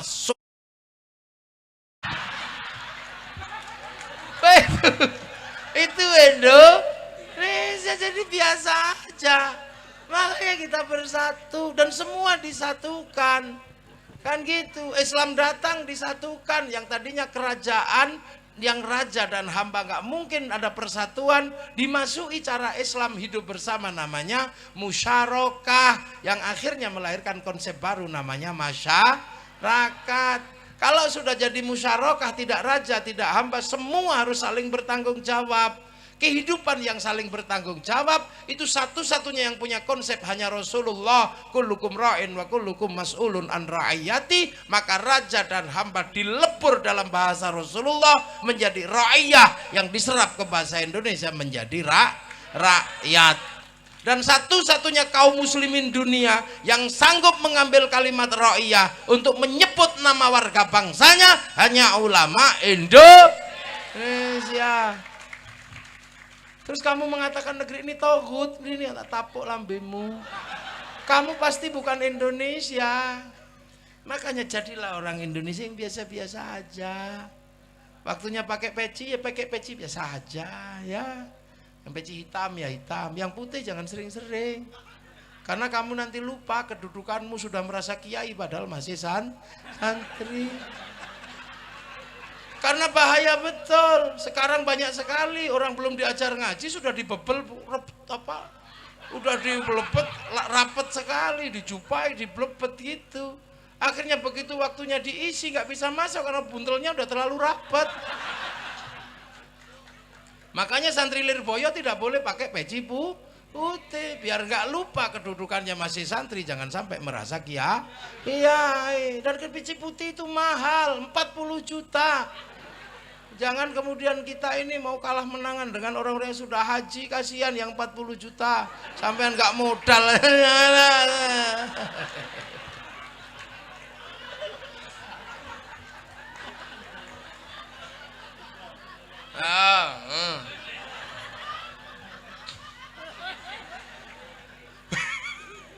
Lah ini lah ya. Lah itu.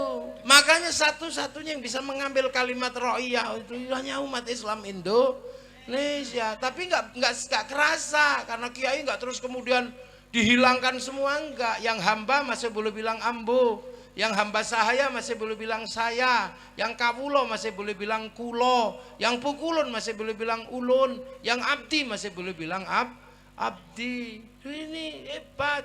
Ra'iyah kalau ngumpul jangan jangan membicarakan yang lain, bicarakanlah nasibmu. Membicarakan nasibnya ra'iyah dalam Al-Quran disebut wasyawirhum fil amri, maka pertemuan ra'iyah disebut musyawarah. Itu Quran tul. Nah kalau sudah musyawarah jangan lupa, jangan menang-menangan sendiri. Tafassaku fil majalis fafsaku yafsakillah. Kedudukan ruang musyawarah namanya majelis. Dan kalau kamu mau angkatlah pemimpinmu sesuai dengan standar wasi'a kursiyus samawat, maka kedudukan pemimpin disebut kursi. Maka ada kursi bupati, ada kursi presiden. Tapi jangan lupa yang bangun sistem ra'iyah, musyarakah, yang bangun sistem musyawarah, yang bangun sistem majelis ini adalah para wali yang datang ke Indonesia. Maka kawasan di mana para wali membangun disebut wilayah, dan al-wali meninggalkan wilayah, yang wilayah itu dikasih nama Negara Kesatuan Republik Indonesia. Nah kamu cari negeri seindah Indonesia dengan sistem keislaman yang luar biasa, nggak akan ketemu. Makanya jangan bilang negeri ini tauhid. Disinilah puluhan bangsa bersatu, maka benderanya adalah bendera persatuan. Kalau bendera NU cuman NU, bendera Muhammadiyah cuman Muhammadiyah, bendera Coca-Cola cuman Coca-Cola. Tapi kalau sudah merah putih Sabang sampai merah, oke. Makanya Belanda paling marah lihat merah putih, tidak marah lihat bendera NU, tapi marah dengan bendera merah putih karena mempersatukan perbedaan. Para ulama tidak boleh kalah dengan Belanda. Kalau tidak boleh mengibarkan, kibarkan di atas rumah. Belanda masih curiga, tiangnya dikasih tebu, curiga lagi dikasih padi, tiangnya dikasih kelapa, masih curiga dikasih pisang, masih curiga bahwa tumpeng sama ingkung makan. Oh ternyata cuma mau makan. Tapi jangan lupa begitu makanan habis, padi mengering, tebu mengering, pisang mengering, kelapa rontok, yang tersisa tinggal merah putih. Makanya ketika ditambah biru sama Belanda, disobek sama santri, lahirlah peristiwa 10 November, ratusan ribu nyawa bahkan jutaan mempertahankan pemersatu namanya bendera merah putih. Tapi anak milenial mengenal merah putih hanya seharga 50.000. Maka kadang anak milenial nggak ngerti, dulu merah putih minta darah dan nyawa, sekarang merah putih hanya minta kita mengangkat tangan. Maka jangan sekali-sekali kita angkuh, dan jangan sekali-sekali kita tidak mau mengangkat tangan, karena hari ini merah putih hanya minta kita begini, tidak lagi minta darah dan nyawa. Makanya kalau ada yang mengatakan bahwa merah putih adalah tohut, angkat bendera tohut, ini pasti di zaman perang nenek moyangnya tidak ikut berperang, atau jangan-jangan nenek moyangnya bandar dadu. Ini loh bangsa, kamu sekarang bisa apa saja. Kamu bisa menjadi Eropa karena teknologi memungkinkan. Kamu bisa menjadi Arab karena orang memungkinkan, buka aja media. Tapi satu yang kamu tidak bisa berubah, apa? Kamu tetap menjadi Indonesia. Walaupun kamu seperti orang Arab, kamu pulang ke Arab tetap ditanya pasportmu mana. Walaupun kamu seperti orang Inggris, kamu akan ditanya pasportmu mana. Maka jangan lupa, kita ini pangkat muridnya ulama. Yang terakhir perbedaan dunia hanyalah perbedaan bangsa. Maka jangan sampai lupa bahwa kita punya bangsa. Makanya Malaysia hebat. Ketika bangsanya terlalu banyak mengekspor radikal dari Timur Tengah, lahirlah eksportir eksportir teroris dari Malaysia. Akhirnya Malaysia kapok, seluruh orang radikal dirapikan dengan ISA, International Security Act, dan Malaysia diserahkan kembali kepada anak-anak Melayu namanya si Upin dan si Ipin. Anak-anak Malaysia nggak boleh lupa, si Upin dan si Ipin jangan lupa bahwa bangsa Malaysia tegak, salah satunya didirikan oleh ras besar namanya India. Maka si Upin dan si Ipin dikenalkan dengan tokoh kecil namanya Jarjit. Dia tidak boleh lupa ada anak-anak Cina, dikenalkan dengan tokoh kecil namanya Mei Mei. Dia tidak boleh lupa ada ras Indonesia yang bangun Malaysia, dikenalkan dengan tokoh Susanti. Ini cara Malaysia menggunakan cara pendidikan, diawasi oleh cikgu, dan kembali bukan spaghetti tapi ayam goreng. Nah, ini cara mereka mengatur bangsanya. Amerika ketika gagal dalam urusan Vietnam, karena harus berhadapan dengan Vietcong, bangsanya tidak boleh malu, bikin film Rambo 1 sampai 6 untuk menutup bangsa yang malu. Gagal dengan Saddam Hussein, dia bikin film Hot Shot 1 sampai 2. Gagal dengan Usama bin Laden, bikin film 12 Strong. Amerika nggak boleh malu ketika nggak punya spiritualitas, dia akan mengambil spiritualitas Cina. Tapi agar bangsanya tidak malu, bikinkan American Shaolin, American Kung Fu. Biar tidak malu dengan spiritualitas Jepang, ambil dari Jepang, dia bikin American Samurai, American Ninja. Bahkan samurai terakhir dari Amerika namanya Tom Cruise dalam sebuah film The Last Samurai. Jepang tidak boleh malu anak bangsanya rebutan kekuasaan dalam rezim Tokugawa dan restorasi Meiji, bantai-bantaian antar anak bangsa. Maka kemudian dibikinkanlah cerita yang sederhana tentang peristiwa itu, dikasih judul Samurai X dengan tokohnya si Rory Kenshin atau si Kenji Himura. Kamu anak-anak milenial harus jernih dan paham menghadapi bangsa. Dan kita sudah punya cara agama dengan caranya ulama yang indah, sholatnya tetap sama. Kita ini tapi ulama-ulama tahu ini bondo diajak sholat setengah 12 zuhur masih di sawah. Maka kiai-kiai biasanya sholatnya mundur setengah 2. Itu biasa. Allahu Akbar, Allahu Akbar. Kalau belum datang ya Robbana, ya Rabbana, tunggu dulu. Kalau di tempat saya, kalau udah capek nunggu ya tombol hati. Kalau udah capek nunggunya sakit hati ya tambani sendiri hatinya. Kalau sudah nggak tahan baru emosi diuruki anjang baru kemudian jelantal. Ini caranya ulama. Di zaman Rasul kok nggak? Ya emang zaman Rasul umatnya orang Makkah, ini umatnya ulama orang Bondo. Oh, soban bahasa. Terus Allahu Akbar. Orang Mekah khusyuk karena pemancar utama, Bondowoso pemancar lokal, kadang sinyalnya hilang. Allahu Akbar, ada bakso ting ting. Bakso. Bismillahirrahmanirrahim. Sabbihisma rabbikal a'la alladzi khalaqa fasawwa walladzi qaddara fahada. Suwe. Loh, makanya orang sini setelah sholat diajak nambal bocor pakai zikir la ilaha illallah la ilaha illallah la ilaha. Enggak usah diprotes. Sahabat kalau zikir diem, kenapa kamu gedek-gedek? Sahabat murid Rasulullah diem begini hatinya kepada Allah. Santri Bondowoso diajak diem, ya tidur. Wong ini wal jamaahnya ulama. Terus kiai harus bunyi supaya yang tua-tua dengar dan menirukan. Nah, kalau cuman kiainya diam, mau copo mbah? Puasa sama aja, puasa Arab, puasa seluruh dunia sama. Khaitil abyadi, khaitil aswadi, sinar putih dan sinar hitam. Tapi di sini kehalang gunung Semeru, kadang gunung Welirang, kadang gunung, kadang pohon. Maka pakai imsak. Kalau sudah imsak jangan keluar rumah, tidur kamu. Karena kalau keluar rumah nggak khusyuk. Lihat jambu, lihat mangga.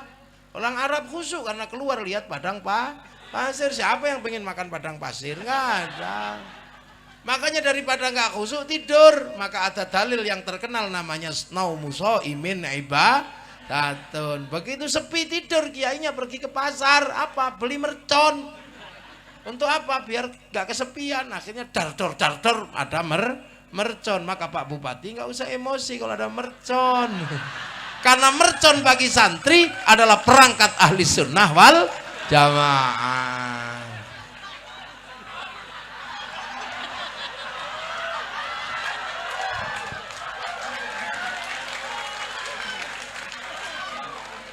Lah itu indah. Terus kemudian kalau malam tek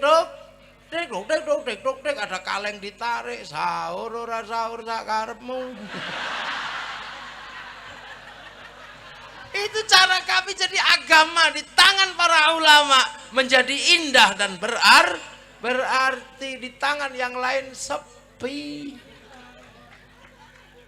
Haji apa sama aja ke Mekah, tapi orang Bondowoso jauh, ngantrinya lama, maka nempelkan gambar Masjidil Haram. Aku besok ke situ. Nanti daftar, setelah daftar pakai kain ihram. Kemana? Ke alun-alun Bondowoso. Terus labbaik Allahumma hajjan, ihram dipakai, niat beneran, Ka'bahnya triplek ini. Ayo hajjan. Terus diantar sekampung pergi ke asrama haji Sukolilo Surabaya. Yang pergi haji masuk asrama, yang ngantarkan belok kebun binatang kan biasa di Indonesia. Ya itu caranya ulama, nggak usah diprotes, bid'ah ya terserah kamu lah. Loh, ini muridnya ulama, nggak ketemu langsung sama Rasulullah. Kalau ketemu Rasulullah langsung, assalamualaikum ya Rasulullah. Tapi muridnya ulama ketemunya kiai, maka kiai punya kewajiban mengajarkan cinta pada Rasulullah. Bagaimana cara membangun cinta ketika kita nggak ketemu? Ulama hebat dengan cara daerahnya masing-masing. Yang di kampung Kanjeng Nabi Muhammad lahir ing Mekah dinone Senin 12 Mulut tahun gajah. Ini santri kampung biasanya. Kalau santri pesantren ya marhaban ya nurul aini, marhaban Jantal Husaini, Allah marhaban. Santri yang muda, yang kuat-kuat.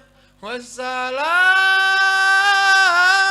mustamirun kulakini atajandat. Santri muda, santri tua ya. Halo ya Nabi, salam alaika ya Rasul salam. Napasnya udah habis. Yang seneng isyari sambil terbangan tanakal atawa selalu santri Yang ibu-ibu punya gaya berbeda. Karena apa? Setiap hari masak dengarkan radio dangdut, Suara Giri FM, oh lala, Suara Giri FM. Makanya kalau sholawatan pakai gaya dangdut. Ya Rasulullah, salamun alaik, ya Rafi Aisyah. Loh, langsung nyantol. Ada yaji,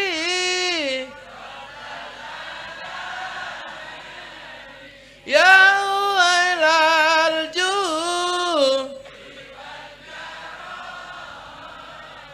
ya wailal jud, ya wailal jud.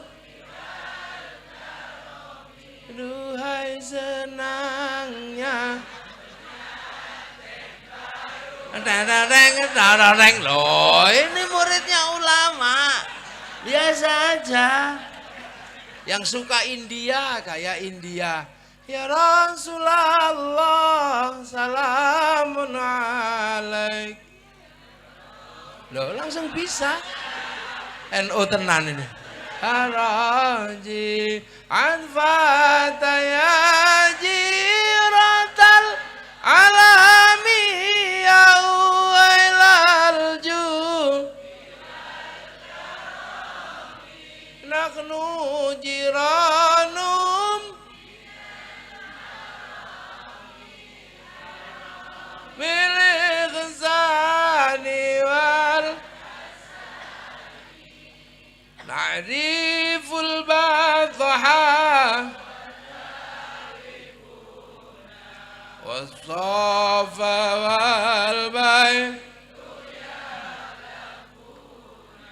tumhi homat tumhi ho. Lu itu India. Yang suka lagu Jawa, ya Nabi salam alaika, ya Rasul salam Anglia numpak. Wes. Ini cara. Makanya Gus Dur seorang presiden yang alim dalam sastra membuat sholawat tetap dengan lagu dangdut. Astaghfirullah, astaghfirullah,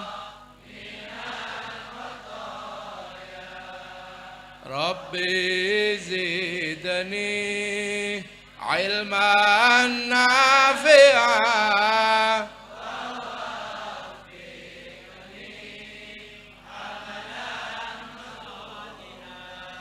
Itu kan lagu dangdut. Tuhan pengasih lagi penyayang, tapi pilih kasih sapandang sayang. Itu Dalaila. Coba lagunya Dalaila, grupnya Awara, judulnya Perintah Ilahi, yang ngarang Ahmadi sama Abdul Qadir. Makanya lagunya bagus, wong yang ngarang Kiai. Nah sekarang lagu bikin pusing kepala, yang ngarang siapa nggak tahu. Di mana, kemana? Ini lagu kok tanya, dah. Sampai Ayu Ting Ting itu suaminya hilang, nggak tahu dia. Ada lagu nggak ada itu suaranya, bokongnya toh. Lagu Inul, ini lagunya kan goyangnya ngebor. Sampai kiai-kiai se-Indonesia ribut. Itu asal goyang setan ini, goyang iblis ini. Kiai-kiai ribut, Gus Dur aja yang nggak apa-apa, Mbak Inul gitu aja kok repot. Terus saya diminta Kiai Fuad Hasyim, Gus bawa Gus Dur ke Cirebon. Tanya maunya apa, tak bawa Gus Dur ke Cirebon. Gus mau diadili kiai-kiai, nggak apa-apa, monggo. Duduk akhirnya, Gus Anda mengatakan goyang Inul nggak apa-apa, iya. Tapi Gus itu Masya Allah kalau sudah goyang pantatnya kiri kanan Gus. Itu semua penuh syahwat Gus. Kok Anda mengatakan nggak apa-apa bagaimana? Lu apa Anda lupa aku nggak lihat?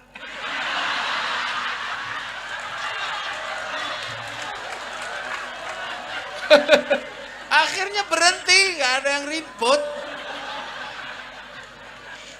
Lah itu. Lu makanya saya itu heran. Sholawatan itu loh ya. Apa aja kok bagus karena Rasulullah dan umatnya macam-macam. Dangdutan bagus, wayang ternyata nggak bisa. Wayang itu Jawa tok bagusnya, bahasa Indonesia jelek. Om bumi gonjang ganjing langit kelap-kelap. Om bumi berguncang-guncang langit berkedip-kedip, jelek. Indonesia Raya itu ya cuman bahasa Indonesia bagusnya, bahasa Jawa jelek. Indonesia tanah airku, Indonesia lemah banyuku, jelek. Apalagi bahasa Madura, Indonesia tanah air engkok. Rusak. Loh, adzan itu juga nggak bisa. Adzan itu ya begitu, itu bagusnya dirubah jelek. Hayya 'alas shalah.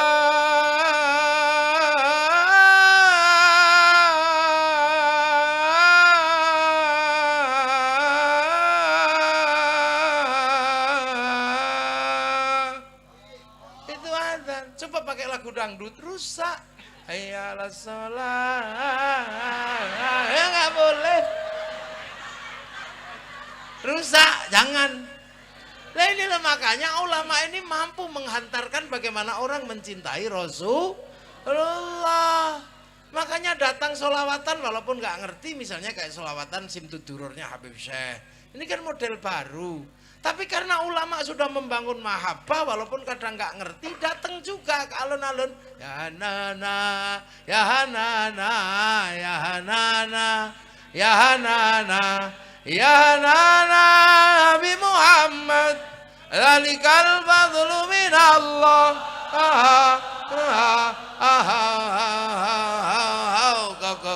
Ya Nana. Saya itu nyuntuh bisa, kokoknya yang nggak bisa. Latihan dari dulu, kokoknya itu yang susah. Kalau depannya taruhan bagusan saya. Kokoknya nggak bisa. Nah. Santri-santri walaupun nggak ngerti tapi seneng, akhirnya datang ke alun bener, ya nana, oh terada gentiro sleng yang naik, fals naik, nah ini yang buat orang ribut. Apa itu sholawatan kok pakai joget-joget? Itu bid'ah itu, hulu berlebihan. Nanti dulu, kamu nggak kenal mahabbah sih, kamu kenalnya cuman fikih, nggak mengerti ilmu cinta. Kalau orang kenal cinta, iya Nana, biasa aja orang cinta itu ekspresif. Pacar jauh datang, yes, ya biasa aja. Gak usah ribut. Apa cinta kok berlebihan? Kalimatnya anta syamsun, anta badrun. Loh, emang cinta itu dari dulu berlebihan, deh. Berlebihan, dek. Wajahmu seperti purnama. Emang kayak jerawat doa aja seperti purnama. Karena cinta itu berlebihan. Apa kalimatmu musyrik? Ya Rabbi bil Mustafa balik maqasidana. Kalimat cinta dari dulu mengandung kemusyrikan. Kalau dilihat dari ilmu fakih, sehari aku tidak bertemu denganmu, mati aku. Apa enggak musyrik itu? Sehari enggak ketemu aja kok mati. Emang yang bikin mati cinta kan Allah. Larang ada habisnya. Ingin ku mati bila tak ingat dosa. Ingin rasanya aku pulang ke rahim ibu. Musyrik itu, kamu ribut. Palamu segede itu kembali ke rahim ibu. Durhaka kamu. Gak ada habisnya. Ini kalimat mahabbah dan fakih, jangan dicampur. Ya kan? Ope nyanyi musyrik. Hanya dirimu yang bisa membuatku tenang, tanpa dirimu aku merasa hilang dan sepi. Ya musyrik masa tanpa dirimu merasa hilang dan sepi. Kamu gak punya Allah ya? Nggak ribut. Roma Irama pacarnya hilang, musyrik. Ku tahu rumus dunia. Emang kamu ngerti rumusnya dunia? Kayak Allah aja. Pacar hilang, tanya Allah karena cinta, nggak mau SMS. Seandainya aku bertemu Tuhan, akan ku tanyakan tentang dirimu.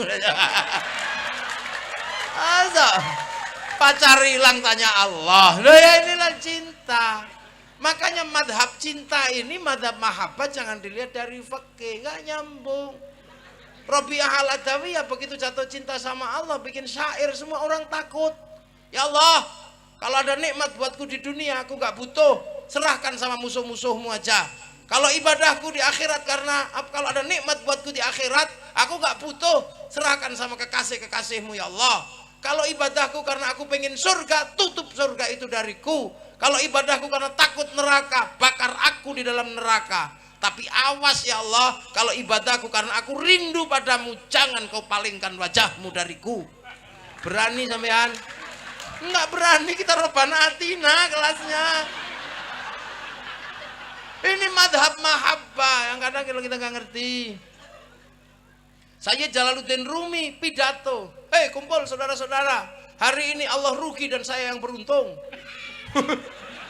Wah, ngamuk semua. Hari ini Allah merugi, saya yang beruntung. Wah, mau dibawain parang sama orang sekampung. Kamu mau apa? Iya, Allah rugi sekarang.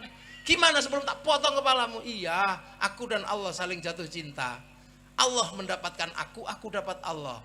Aku dapat Allah, zat yang maha agung segede itu, untung aku. Allah dapat aku, gini rugi. Lah ini bahasa cinta, jangan pakai bahasa fikih. Konslet sampean.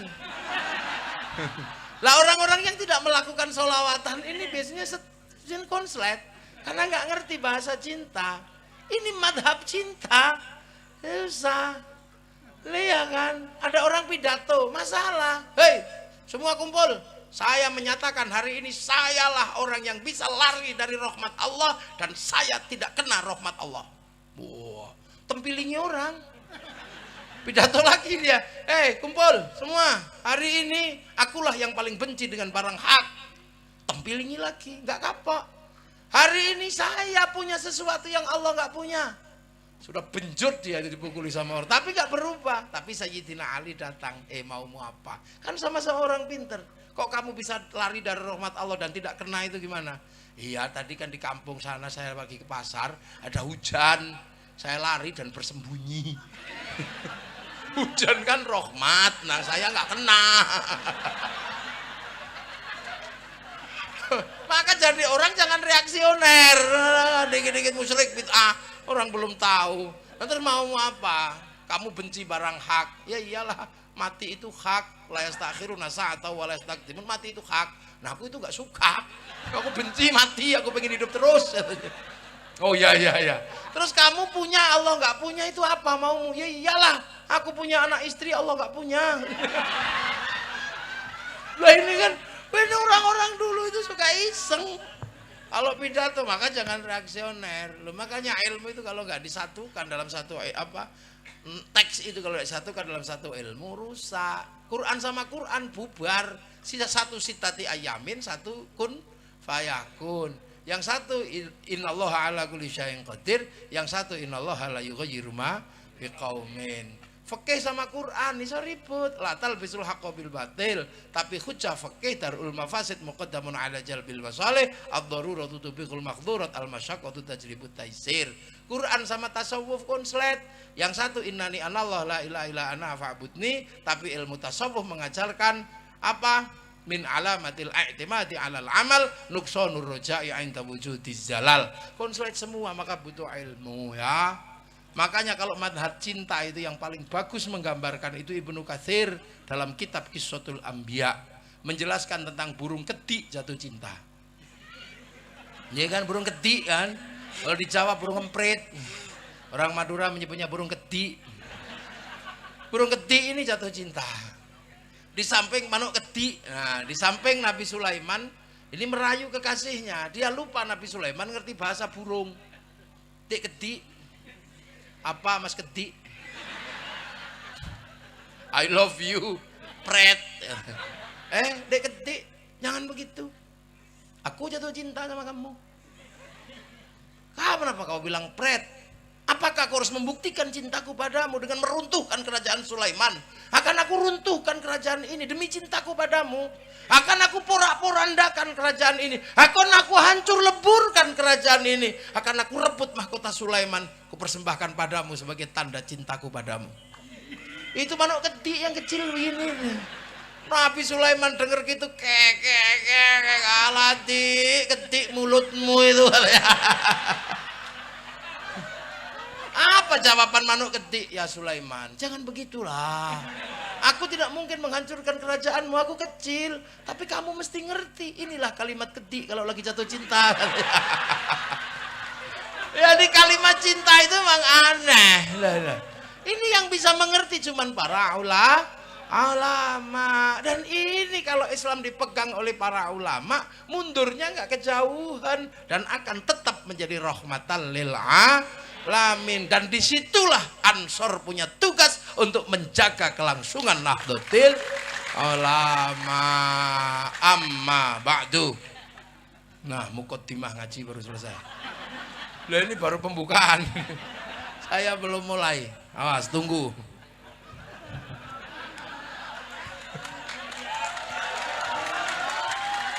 Allah, waduh gede. Ini jong. Waduh gede. Ya, itu kan. Saya tahu kalau bahasa Emprit itu gede itu waktu haflah di Nurul Jadid. Gus, gede apa burung emprit itu gede katanya. Oh iya gede. Manuk gede.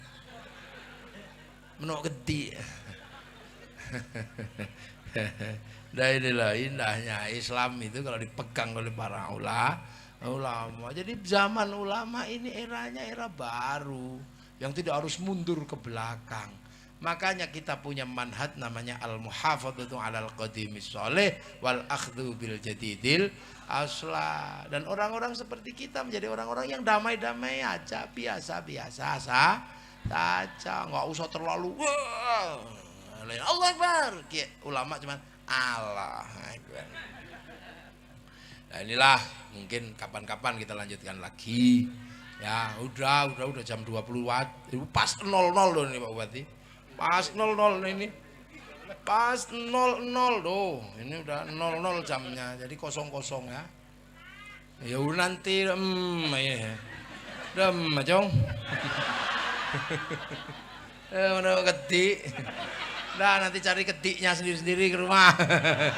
Mudah-mudahan semua dapat ridho Allah ya, dapat barokah.